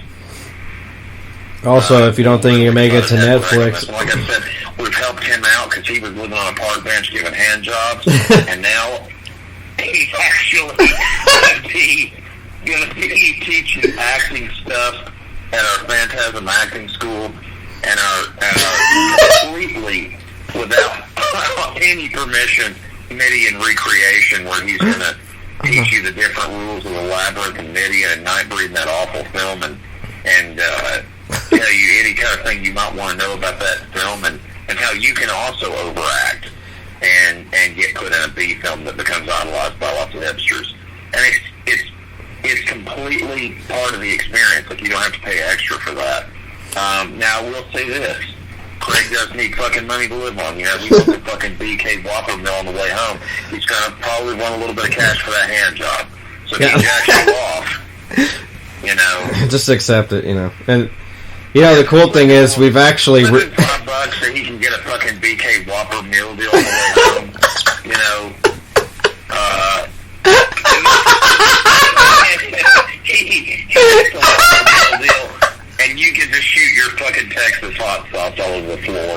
It's a win-win either way. Just, oh shit, somebody's not dead. Coming soon. Listen though, it's coming soon. That's completely unauthorized Club Barker's Midi and Night Park. Midi and Night Breed set in our Phantasm Park. And again, I just want to extend our huge thanks out to Craig Sheffer, who we kind of given fucking hand jobs on a park bench. He's going to be any kind of great acting lesson that you could ever ask for in your life. And he's got 8x10s for sale. And look, all you have to do, either let him jack you off and give him a little bit of cash, or just bring him a fucking Happy Meal. You know? But no apples and like health stuff. Make sure they throw that shit out. Put some large fries. Yeah, he needs some. He needs some double fries, not that fucking apple slices, pussy shit. Yeah, no kid wants apple halves and a fucking dairy product for lunch. They want fucking give them a fucking 80s fucking Happy Meal that has fucking cookies and shit and fucking fries and cheeseburgers and that motherfucker. Now, just to save the authenticity. And this is also one more thing I wanted to say. If you guys want to buy in, it's only $10. Craig will actually dress up as the Hamburglar and jack you off. So, if you want to get jacked off by the Hamburglar, and you've heard of the band Mac Sabbath, it's like McDonald characters that play Black Sabbath. We don't have permission for them whatsoever, but we do have Craig dressed as the Hamburglar. Yeah, it's called Jack Sabbath. And no, listen, and he's actually it's called Mactalica. It's him doing Metallica songs dressed as McDonald characters. Oh, yeah. Help Craig Sheffer out. Corey did. Corey spent thousands of dollars on not breeding memorabilia. We're doing it all unauthorized. And like I said, we've helped somebody. We've brought a person that was given hand jobs on a park bench, and now he's dressed as Hamburglar, and he's doing Metallica covers. Again, that's Mactalica. And just help Craig out. And he's going to teach you how to act too. So. And he'll give you a hand job. So. Yeah, just to help with the authenticity of this too. Not only do we have the Nightbreed part of the park, the Midian set, but we also have a to scale replica of the Food Lion that he hides behind. He fucking asks for change to whack people off. Now this is a pop-up Food Lion replica, so it's only going to be there for a very short duration of time. So you're gonna have to go in there if you want to get if you want to get the authentic Food Lion experience. We actually do sell the authentic groceries in there, and the same. It's a pop-up shop, so you can get anything like you would in the normal store. But it's only there as long as we have Craig in there, fucking behind it, whacking people off for $10. And now listen, and Corey didn't want to let the cat out of the bag on this, so I'm going to go ahead and do it. And he'll put your card away for you too. He'll put his card away. We can't reveal his identity on here for legal reasons, but we do have a professional grocer. The Grim Grocer will be handling all your grocery needs at Food Line. Yeah. And Food Line pop-up. And we're so thrilled about this experience for you guys. It's just going to be an ultimate, if you ever wanted that piece of shit fucking grocery store back, I mean, this is the time to go. And if you've ever just wanted to have the real Food Lion experience and the double shot of Craig, the Craig Sheffer experience, you just walk on behind there after you get your fucking groceries, and he'll just fucking jack you off. For anybody out there that's like me, that likes some of Craig's other work, we have a very, very special experience for you, and I want to share this with you real quick. I know we're kind of running over here, but I wanted to tell you about this as Corey kind of brought up the Food Line thing. So not only can you get jacked off at a park bench near the Food Line, at a pop-up Food Line, but this is something, and a lot of people are excited about this, and again, but he was in one of my favorite John Hughes movies, and for legal reasons, I can't say what that movie is on here, but some kind of wonderful. But anyway, so instead of Leah Thompson, they actually dress you in kind of like a preppy 80s girl outfit, and then Craig drives you around in his 5.0 Mustang, and then at the end of the experience, for only a generous $20, Craig will actually give you a rim job. With the top down. Right. Yeah, because he's always driving around being a dick in that movie with the top down. So he's going to give you a lot of fun with your top down. So, yeah, he did top down, bottom up. Right. And again, don't forget to try out some of his acting courses, and of course, another thing that Corey didn't want to spoil the surprise with this. Craig is also our butcher in Food Line, so you can get some fresh course steaks or. In between his sessions of jacking off. It's good. Now, when he's giving you the fucking Mustang top down. You've never had deli cuts like this till you go visit Craig's Deli Selection in Food Line.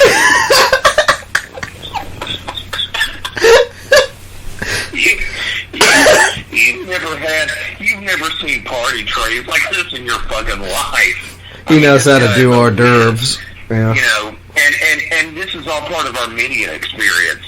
A lot of people have never seen the director's cut that Corey got to see in Clive Barker's hotel room, which is another story for a different podcast. Wait, you got the director's cut, and then you got the manager's. You got power.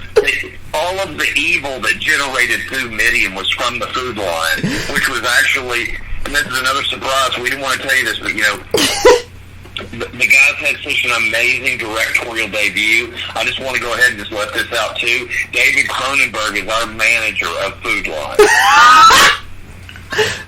No, but that's right. There's the famous Canadian horror director that talks shit about John Carpenter. He is actually there, hands on, and you can actually be a bag boy for a day at Food Line with David Cronenberg as your boss, Craig Sheffer as your co-worker as the butcher.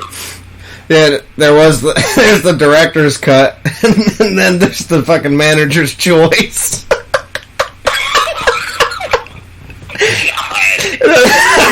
the closeout Cronenberg special. The best part is that he'll walk around and point to different people and tell them to open another lane, even when it's not crowded. He just wants to be a fucking dick. But of course, David's going to be hands on there too, letting everybody sample his new fly burgers made with real fly and hair meat. Oh. It's the Brindle burger. And if you want to get some the Goldblum regurgitation sauce, then it's special. It's we don't know what's in it. We don't want to tell you, but you got some regurgitation sauce. I mean, to be honest with you, that secret sauce is probably Cone's. I mean, we gave Jeff $1,000, so his sauce is all throughout our park. Especially in that Food Line, he was fucking dumping fucking loads in there. Because we want to have you an authentic Food Line shopping experience, and what better way to shop Food Line than to have somebody fucking masturbating their fucking anus with a dildo in there. And like I said, you've not tried anything until you stop by Craig Sheffer's Deli and try Chef's Chef. Yeah. He's unbelievable. And when you're doing the top-down, bottom-up experience with Craig and his Mustang while he's fucking giving you a rim job, if you get him the 2-for-3 BK Big Stacks, he'll fucking give you a reach around too. So it's $20 for the ride experience plus the rim job, and then if you just give him, the BK double stack meal. Look, and here's the thing. He'll jack you off. You guys are going to get hungry doing all this fun. I'm also happy to announce right now our partnership illegally with Burger King.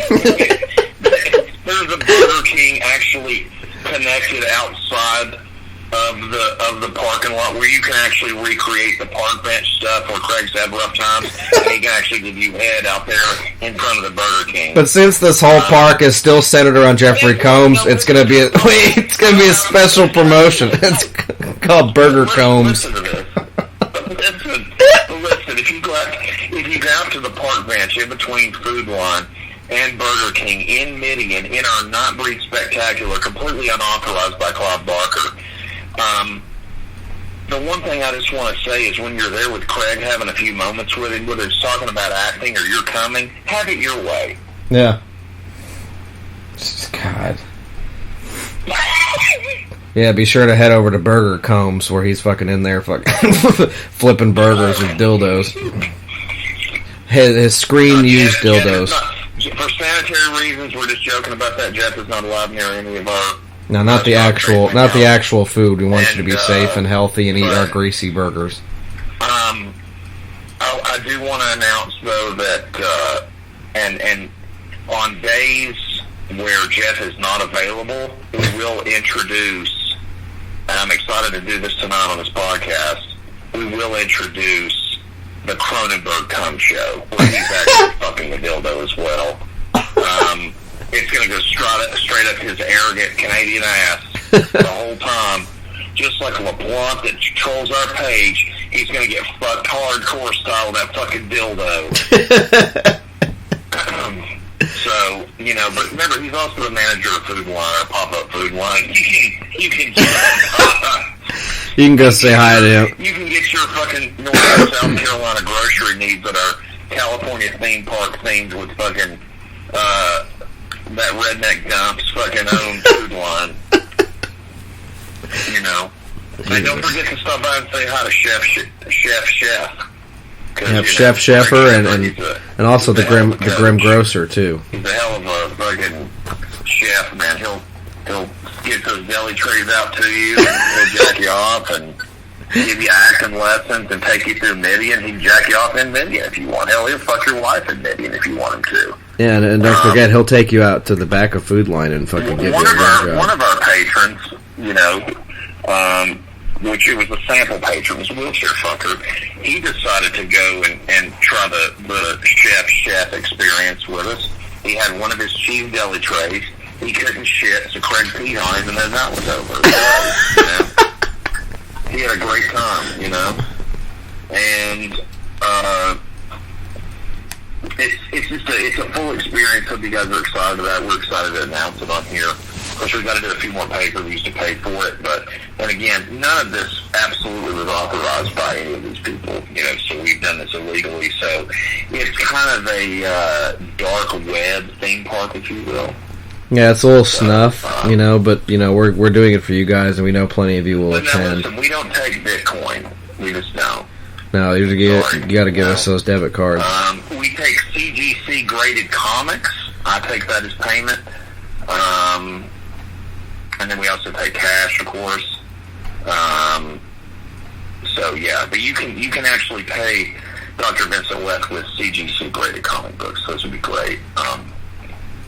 I collect those, so I'll take those. Any of those of you guys have to offer as payment to enter the park, that would be very appreciated. I appreciate that very much. Anything vintage.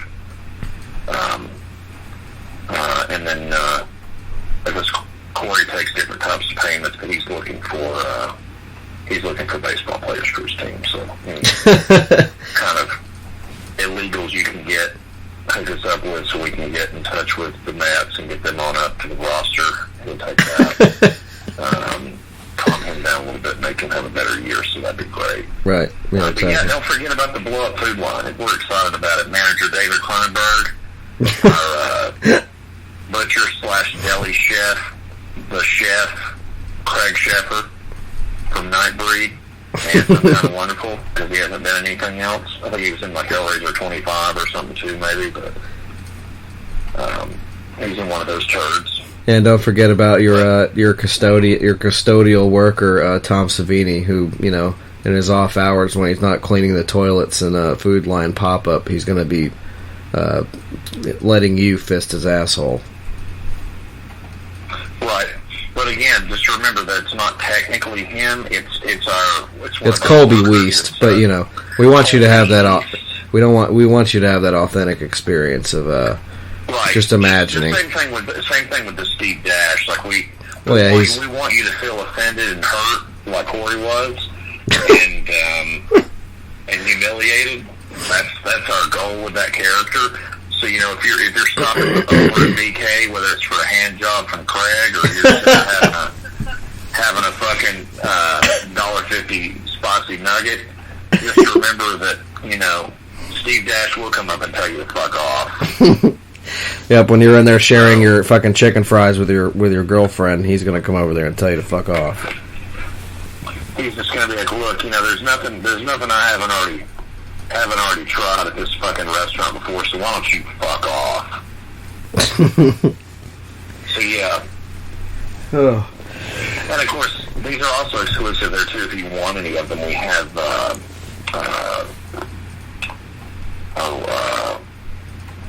what are those called? Coveralls. We have coveralls, and the back says "fuck off." You can get those too. We also have autographed potato sacks. These are not authentic because Steve Dash is dead, but we have our impersonator does sign it as Steve Dash, so make it feel like you really did meet him. And of course, any kind of wonderful holiday you got coming up, maybe your son's graduation, if you're an older person, or your children are going into middle school, and he'll be happy to put and sign any kind of thing, and then take pictures, and then tell you all to fuck off. So. Yeah, it's a great experience, and it's free with the park. Of course, the additional merchandise is, does cost some bread, but it's all a part of the the wonderful experience that the Jeff Combs Dildo Show can bring you. So we have all this in the works. It's just a matter of time, and whenever how successful this will be, it's all up to you guys to decide. And look forward to the Food Lion pop up and Craig Schaefer fucking whacking you off. I mean, it's sky's the limit, folks. Yeah, in Midian. Unauthorized, not breed recreation, just for you guys. But yeah, NECROT Mortal comes out in August. August 28th on Tank Crimes. It's good shit. I got the interview coming up. I saw them open for Morbid Angel and Immolation, and they were the best band there. I thought they were fantastic. I also got to see them with Exhumed, and they were really good as well. And it was a lot of fun. Interviewed those cats a couple times. Corey has, and we've done it together. It was the first time I'd interviewed Luca. It was very, very nice. Second time we've done it together. The first time I'd ever talked to him. So a great guy. And of course we did track by track of the new album, and he goes into detail about every one of the tracks, and the album's killer. They're a great death metal band, man. And I love that they're still on like an indie label. They're not on like a major label. Those guys are cool, man. They're doing it the right way. Their artwork's awesome, and their pre-orders apparently that record has done real well. You go to their Bandcamp or whatever and buy their merch from them, and I don't think some of these people know what they get into with us, and we've been acting kind of crazy lately, but hey, we needed this. I think it's a good thing, but yeah, that record's killer, and check it out. It's awesome, and Undertaker is out of print, but you can get it off eBay if you want to buy that from Vinegar Central. Or if you just really want to watch it and you check out this episode and you don't tune in with us and watch the movies as we watch them, it is on Tubi, Tubi, and it's free on most streaming devices. I have it on my Xbox, and I believe the Doctor has it on his PS4 or his television. There's other ways to watch. You can watch on your phone. So, I mean, it's free. You don't have to sign up for anything. But you do have to give Dr. West your credit card number if you want to sign up through us and give our special discount. And one other thing before we wrap this up tonight, I wanted to talk about two other special guests that we have at our park.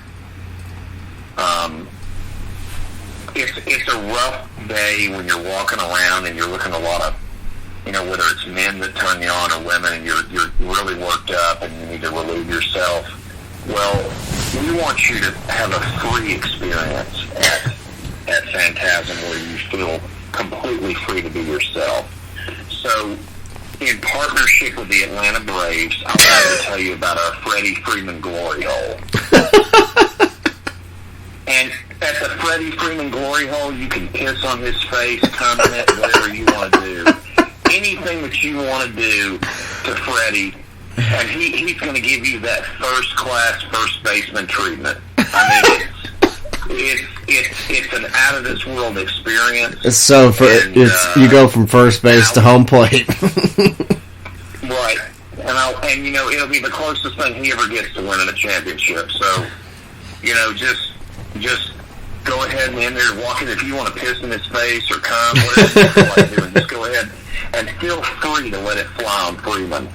And then our other special guest, and this one's near and dear to my heart, and I want to really kind of just build this one up.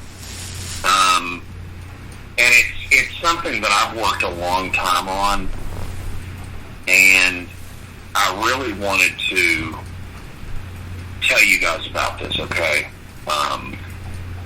I have a lot of anger problems. I also suffer from PTSD.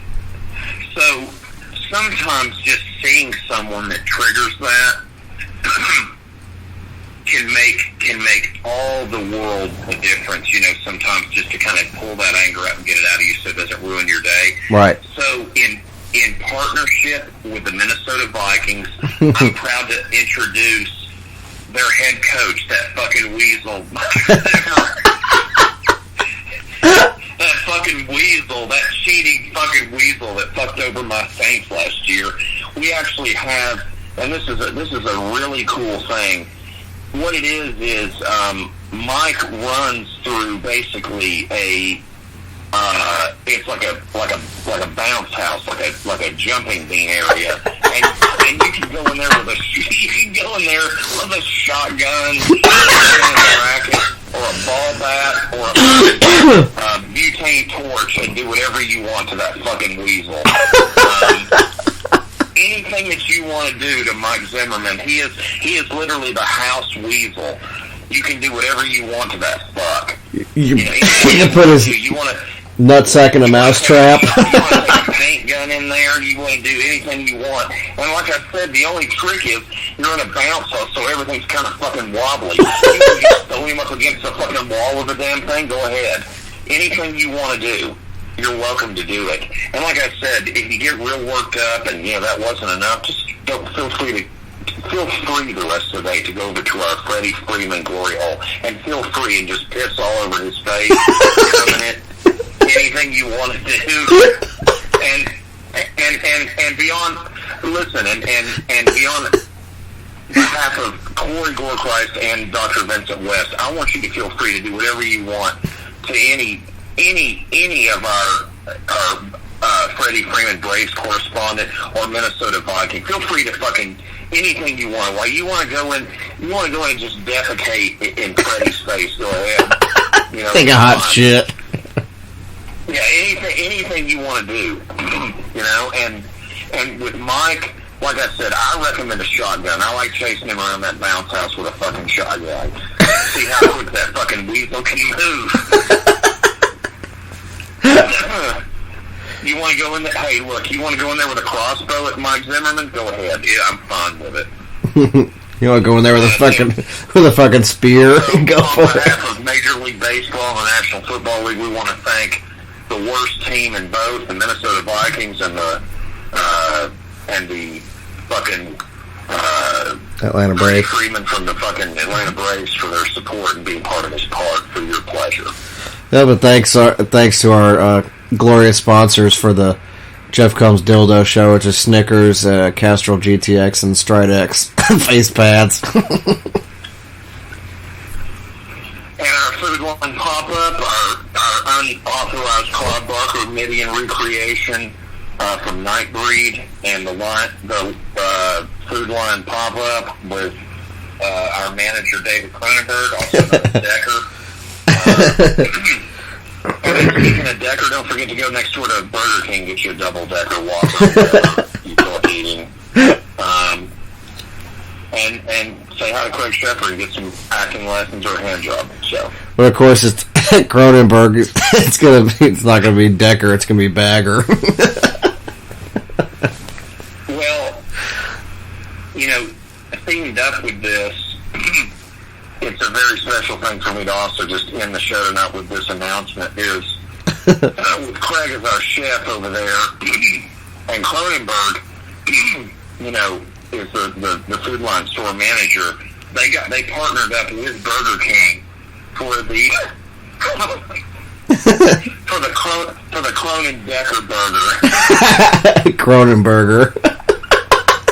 So you go for the double-decker Cronenberger. Order a Cronen-Decker burger, and And it's great. Your meat is all Midian colored, so it's like purple anuses kind of looking stuff. And then it's got, it's got a tangy sauce that came from Jeff's prolapsed anus. And just, we hope you enjoy the Cronin Decker burger. It's really popular. And like I said, they need the money. They're broke, so that's why they're working for us. That's why they're prolapsing their assholes and putting dildos up their ass. Like I said, we can't afford to just throw $1,000 at every B actor like we did Jeff Combs, but we like Jeff, so, Yeah, and he's doing a lot. I mean, he's really working that prostate every night. So, and the other thing is, I didn't want to give this away, but I guess I might as well just to get everybody excited about it. Our peep show the first week is going to be Jeff dresses his Andorian self from Star Trek Enterprise, and he's in there fucking jerking himself off. So he's going to be dressed as an Andorian. That's the one with the antennas, for those that haven't watched Star Trek, the original series. And he's going to be fucking just jerking off like in his fucking in all his fucking Andorian glory, and shooting his Andorian load all over your fucking view screen there in our iPhone peep show. Yeah, it's gonna be a lot of fun, folks. But stick around for the the Jeff Combs Dildo Show. Be on the lookout for that, because that's gonna jumpstart this whole thing and the park and all that. So it's up to you to make this all just be as big as humanly possible, and really just to watch Jeff Combs just turn into the ultimate catalyst for human depravity and sexuality. So it's going to be a lot of fun, and it's pretty great. We can't thank you enough, and our sponsors, and Luca, and thank you guys for hanging on this shit for this part of the episode. Luca from NECROT. Mortal.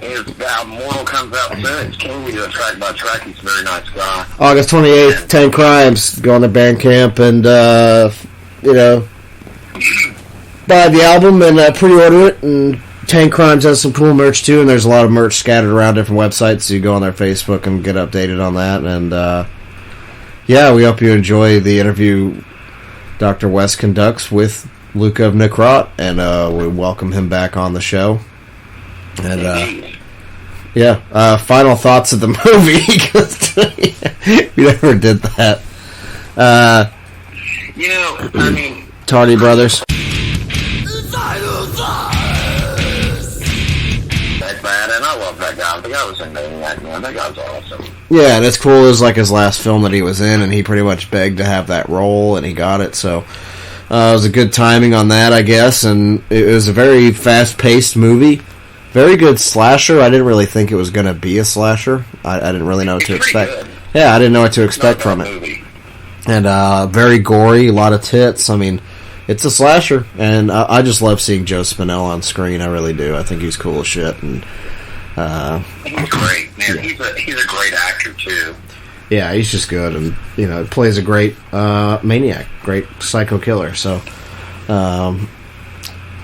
loved it. So yeah. That's the verdict on that. Short and sweet. Thank you guys for listening. And stay fucking gory. And stay fucking horny.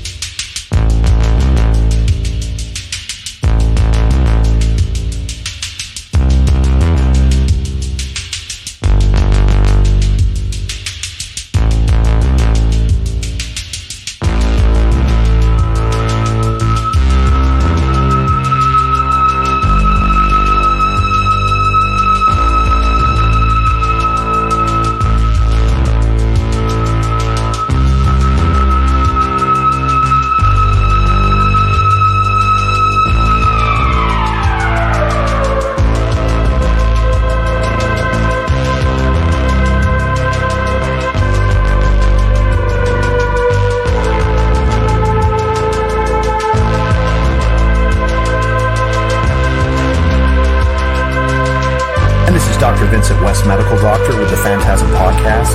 And with me today is is the vocalist and bass player for one of my favorite bands, NECROT, and we have Luca with us today. How are you doing, man?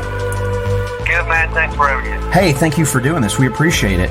And Mortal looks like it's going to be coming out August 28th on Tank Crimes. That's correct. And I got to listen to some of the album. It's killer.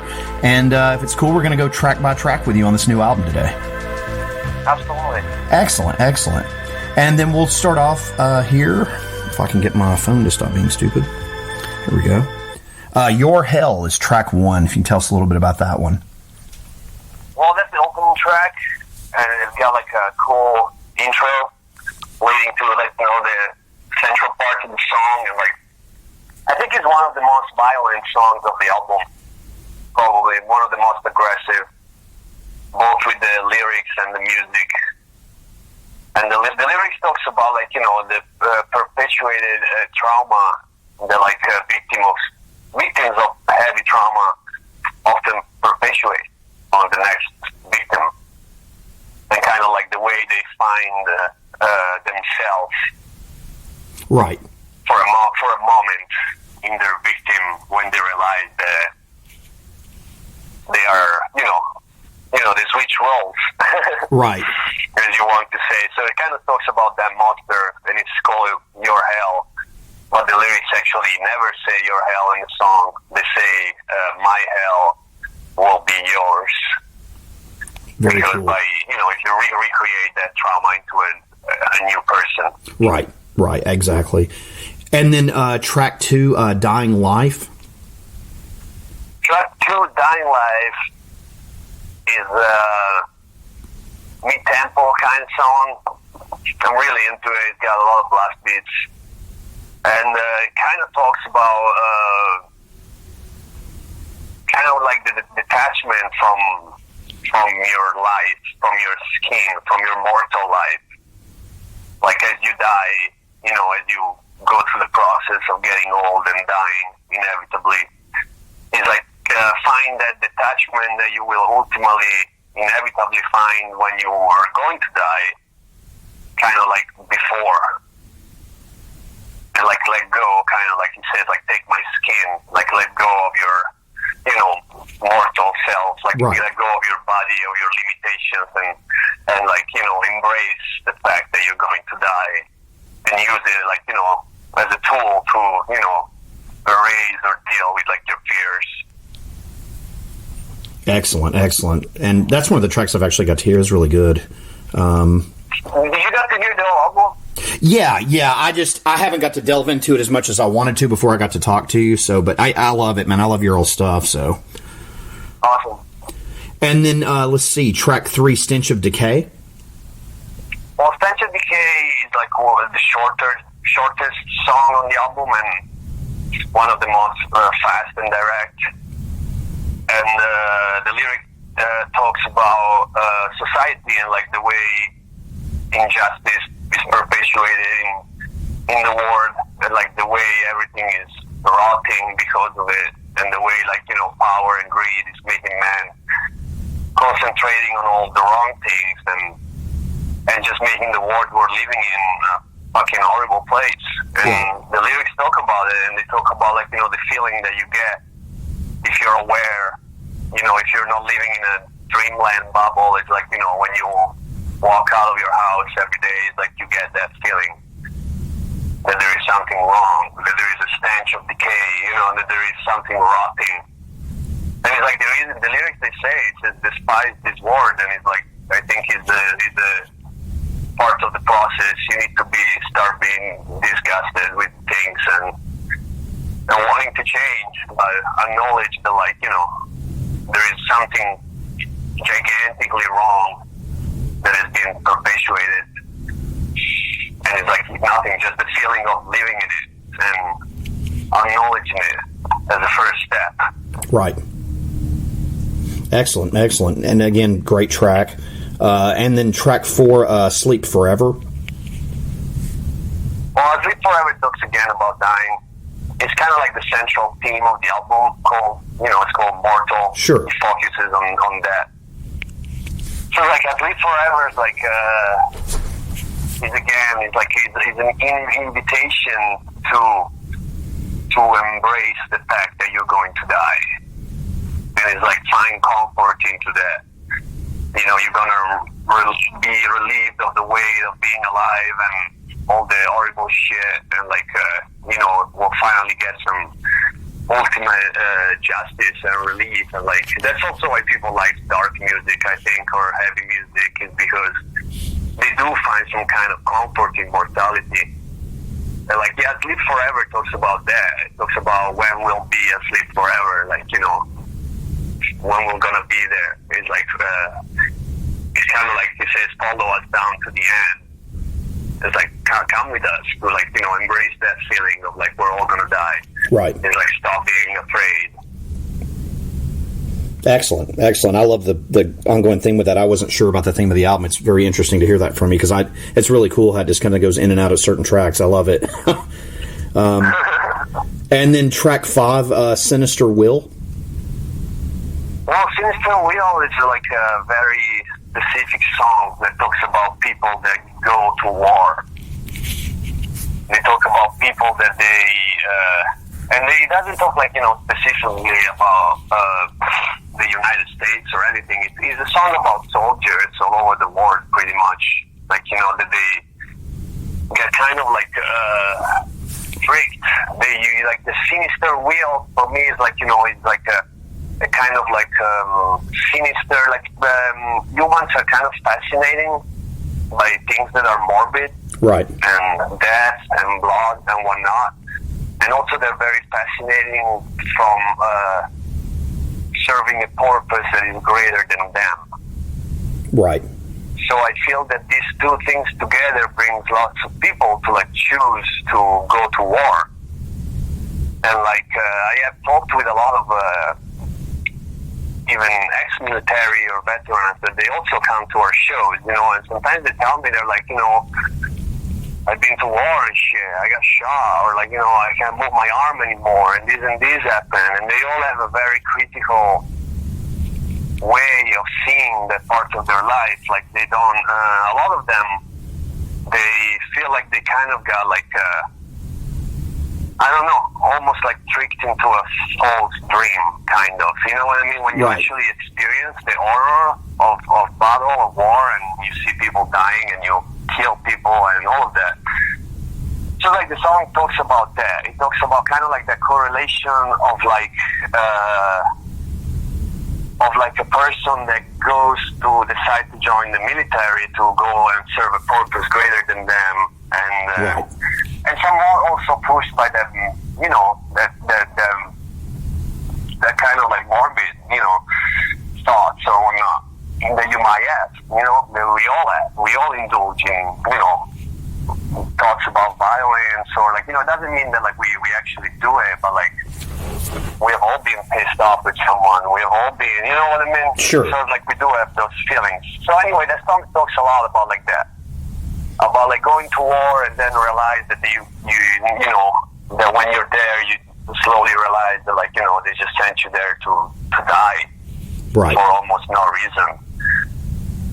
And they used, like, you know, those two purposes and whatnot. I was telling you to kind of like send you there. And like, it's kind of like an anti-war song, but like from the perspective of the actual soldier, more than the perspective of, like, you know, the civilians being killed in the war, or the people in power that decided to start the war or whatnot. It's actually from the perspective of any soldier that ends up in that situation and the trauma that comes out from it when you come back, or when you're still there and realize that, like, you know, his greatest purpose might not exist.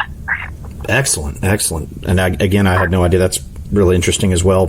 Subject matter there for it. And then track 6. I think it was like, you know, it's like, since war is like such like, you know, such a like the I don't know, it's like such like the example of violence and death and whatnot. It felt like it was important to include the subject in the album. Oh, sure, absolutely, absolutely. Especially from that perspective of the soldier, it's very interesting. And let's see, track 6, Malevolent Intention.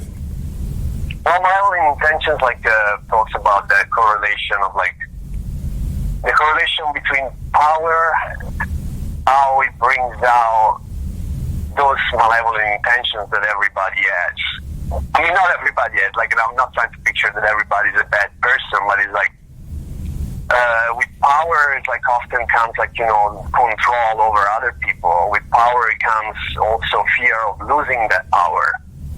So it's like all these feelings related to power brings out like, evil into people, and their malevolent intentions talks about that. It talks about like the correlation of power and like doing bad shit, pretty much. Right. Excellent. That's a great track. And that's also like it's like one of our. I think the sound of that song is closer to maybe a song on our third tape, The Abyss, kind of. Okay. I feel like out of the album, that song could have fitted also there. Right. For the style of it and whatnot. It's kind of like a song that sounds a little bit more how we used to sound. Not that we have changed our sound that much. Like, it's something that I can notice by being in the band. Most people won't even realize that we changed that much.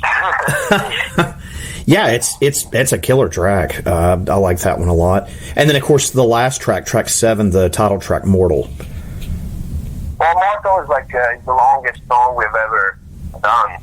And it's like 8 minutes, and it's kind of like this epic closure to the album, pretty much.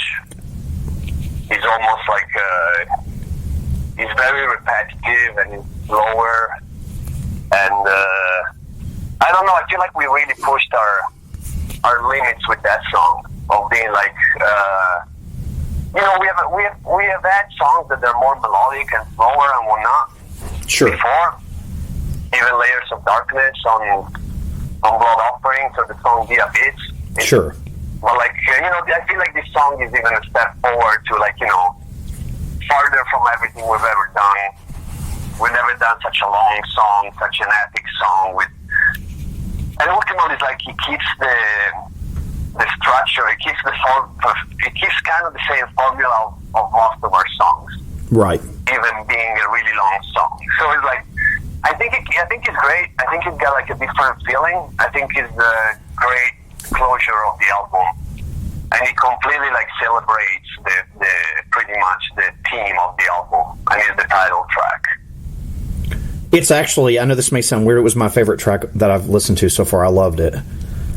Awesome. I'm glad you do. Yeah, it's I love that it's that long too. You just kind of just sink your teeth into it. Totally. And it's like, it's pretty easy to kind of go with it. Oh yeah. Definitely. And just to ask you real quick, now that we went through the album, you talk a little bit about the artwork for the new album. I thought it was really cool. Yeah, the artwork came out amazing. Not that we had any doubt. We did, it's still Moral, the same artist, okay. Who drew Blood Offerings. Excellent. And, yeah, it's like, we are kind of like a band like that. We create some kind of like, we do like to have our team, you know what I mean? Sure. We do like to stick with the right people. It's like, Moral has been super involved with the band. Like, he has been super involved when he did the Blood Offering, and his approach was amazing. We have met him in person when we tour Europe, and like, he's also someone really knowledgeable. He's someone that is an amazing artist, but also he has studied anatomy, and he has studied on actual dead bodies. Oh, wow. So it's like he's someone who's very knowledgeable when it comes down to like draw, anatomy or dead stuff. Sure. Like, he's someone who has actually seen it and studied it from really close. So it's like we like his approach, and like also it's like we have very similar views, and we talk a lot, and like it's just like a great thing to keep doing with him, and like. Everything almost went to shit at one point because he ended up having to get surgery while he was doing our piece of art, our artwork, and like oh wow, totally, because he had a big problem with one of his eyes. So it's like he had to get multiple surgeries, and like halfway through the drawing, and he felt like at one point it really seemed like he was not going to be able to finish it in time. Oh no! Hopefully he's doing okay. He's doing fine now, but like we had crazy deadlines because we were supposed to do a bunch of tours starting in May. The album album was supposed to be out in June. Like, Right. the pandemic changed everything, but like, morale was amazing. It's like, you know, he ended up finishing the artwork using only one eye, which can be super stressful. You know what I mean? I bet. Yeah, that's incredible. Totally. So it's like, you know, it's like, we're gonna keep working with him for many reasons. Well, his artwork, the artwork on Blood Offerings is great too. It's killer. It is great, yeah. But it's like we always tend to stick with the people that we, you know, that we really find comfortable with. You know, it's like everybody that we deal with, from like the people who print our T-shirts to the people we rent the band from to go on tour, from the people who, the guy who's our booker in Europe or our booker here in the States. It's like all these people have been done so much, such good work for us, and like they all come from like being in the scene, in the punk and metal scene for like decades. Sure. So it's like they're all very knowledgeable people of like, you know, and lots of these people actually been in bands and they've been on tour or they still are. So it's like we work with all people that know exactly what kind of band we are, the way we work, what we need, and how to treat us, pretty much. And we all come from the same background, so we do all understand things the same way. So like pretty much we have created like a team that works around us that is all like very honest people, super straightforward. There's full trust, and like they're friends before being business partners. Right. So it's very good, and that includes morale. You know, that definitely includes morale.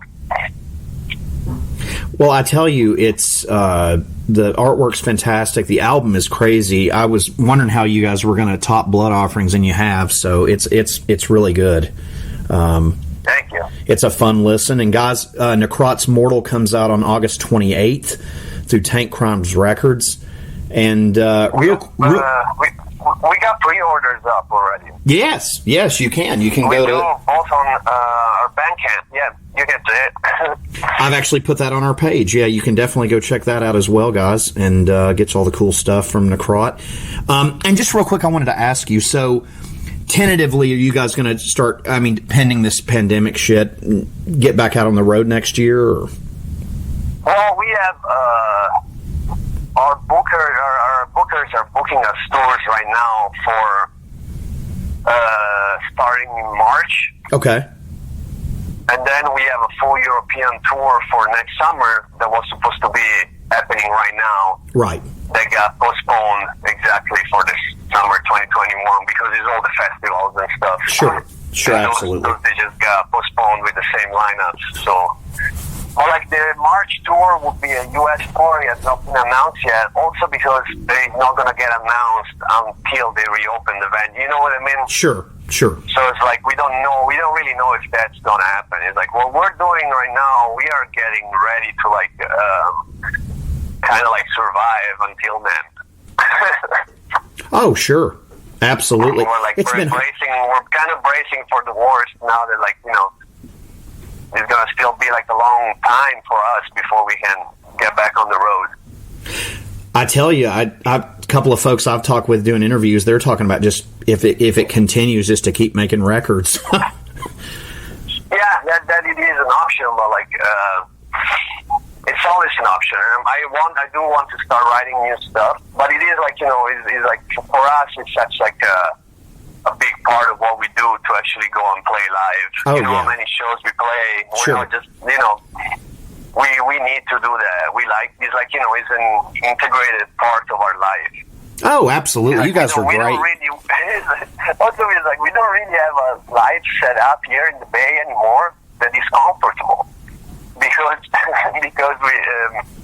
we always on tour so much.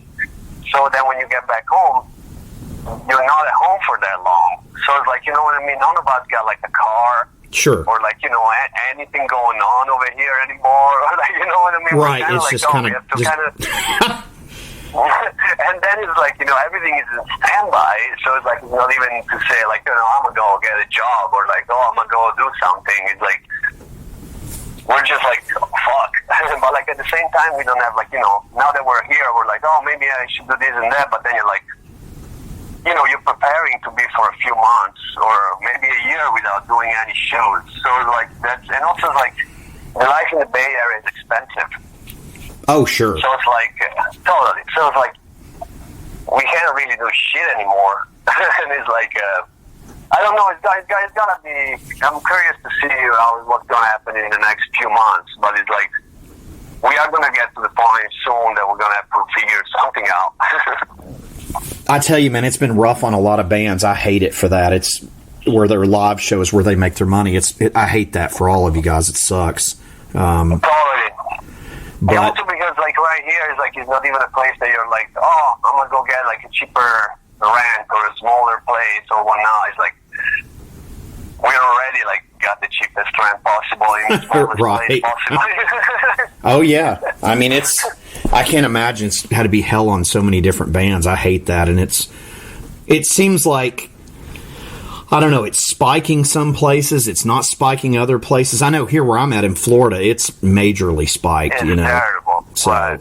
I don't leave the fucking house. I'm on a drug called Dupixent that lowers my immune system, so I have to be real careful wherever I go. So.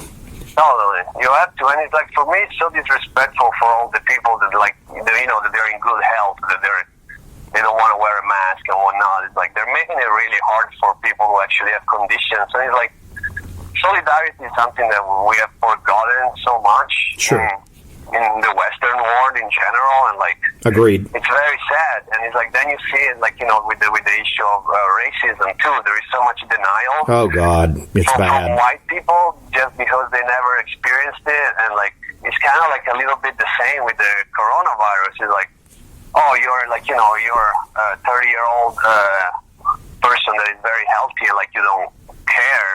You know what I mean? Because you know that if you're gonna get it, eventually you'll be sick for a week or two, and then you'll be fine. Right. So like you don't. It's like it's just people not giving a shit about anybody that is not themselves, and not even taking the little extra step to like try and understand someone else who is a weaker, category, a weaker person. You know what I mean? It's just like a more right. Subjectable to like certain things. So like people just don't give a shit. People just give a shit about themselves, and that's it.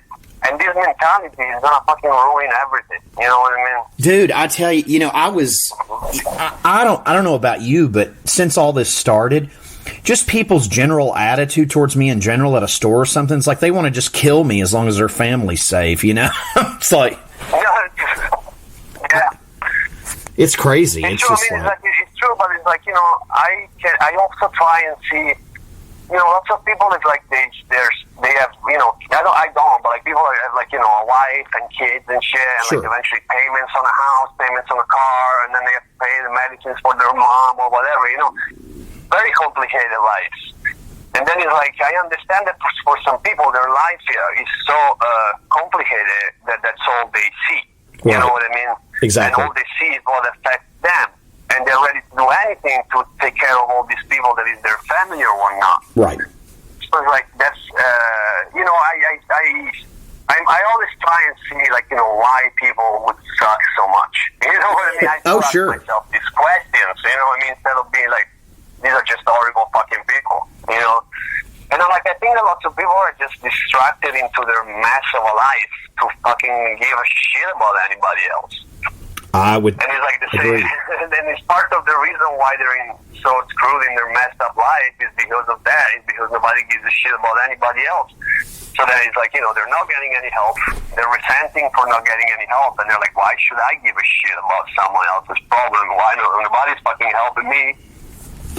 Yeah, it's a vicious circle. It's a fucking it's a cycle to pain, man. And there was a woman the other day. She didn't even have a mask on, and she was complaining that I was not following social distancing thing. And I was like, you don't even have a mask on. Right. And where I live, if you don't have a mask on down here, they can actually put you in jail. So. Oh wow! Okay. And she's just walking around in Target without a mask on, and I'm like, not giving a shit. No, and then she's fussing at me about being too close to her, and I'm like, you don't even have a mask on. Like I don't know, but yeah, no, for real, it's like it becomes stressful to go out of the house, so we just stay at home. Yeah, it's safer for me anyway. I try to get out as little as possible, but man, I can't think. I just see my band, and I just see like a few friends, like taking singularly, Yeah. And then my roommates. So I have to see my roommates because we live together. Right. Well, Luca, I can't thank you enough for doing this today, man. I hope to get to see you out on the road sometime next year. And Mortal is available August 28th. As you said, you can go to NECROT's Facebook page. There's all kinds of cool stuff you can pre-order. And Bandcamp. Yeah, Bandcamp. Your Bandcamp, yeah. Go to their Bandcamp, the NECROT's Bandcamp, and there's all kinds of cool stuff for Mortal. Otherwise, it's also going to be coming out on Tank Crimes August 28th. And I can't thank you enough for doing this today, man. I love your band, and the first time I saw you again, I saw you with Immolation and Morbid Angel, and you guys were my favorite thing on the bill. So I appreciate it, man. Thank you.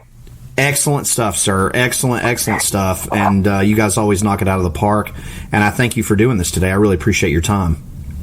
Oh, it was fun, man. It's always good to even hang out on the phone with anybody.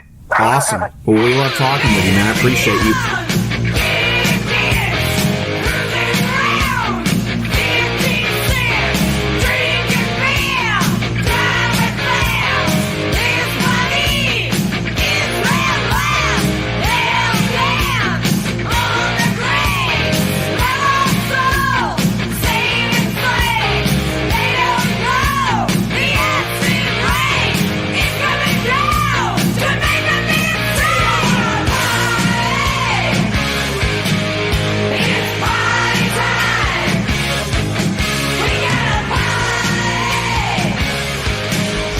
There's a lot of choices you can make on Super Tuesday for your country. Or you could just choose Godless Heathens. Available now from myself, Dr. Vincent West, Medical Doctor. Baby.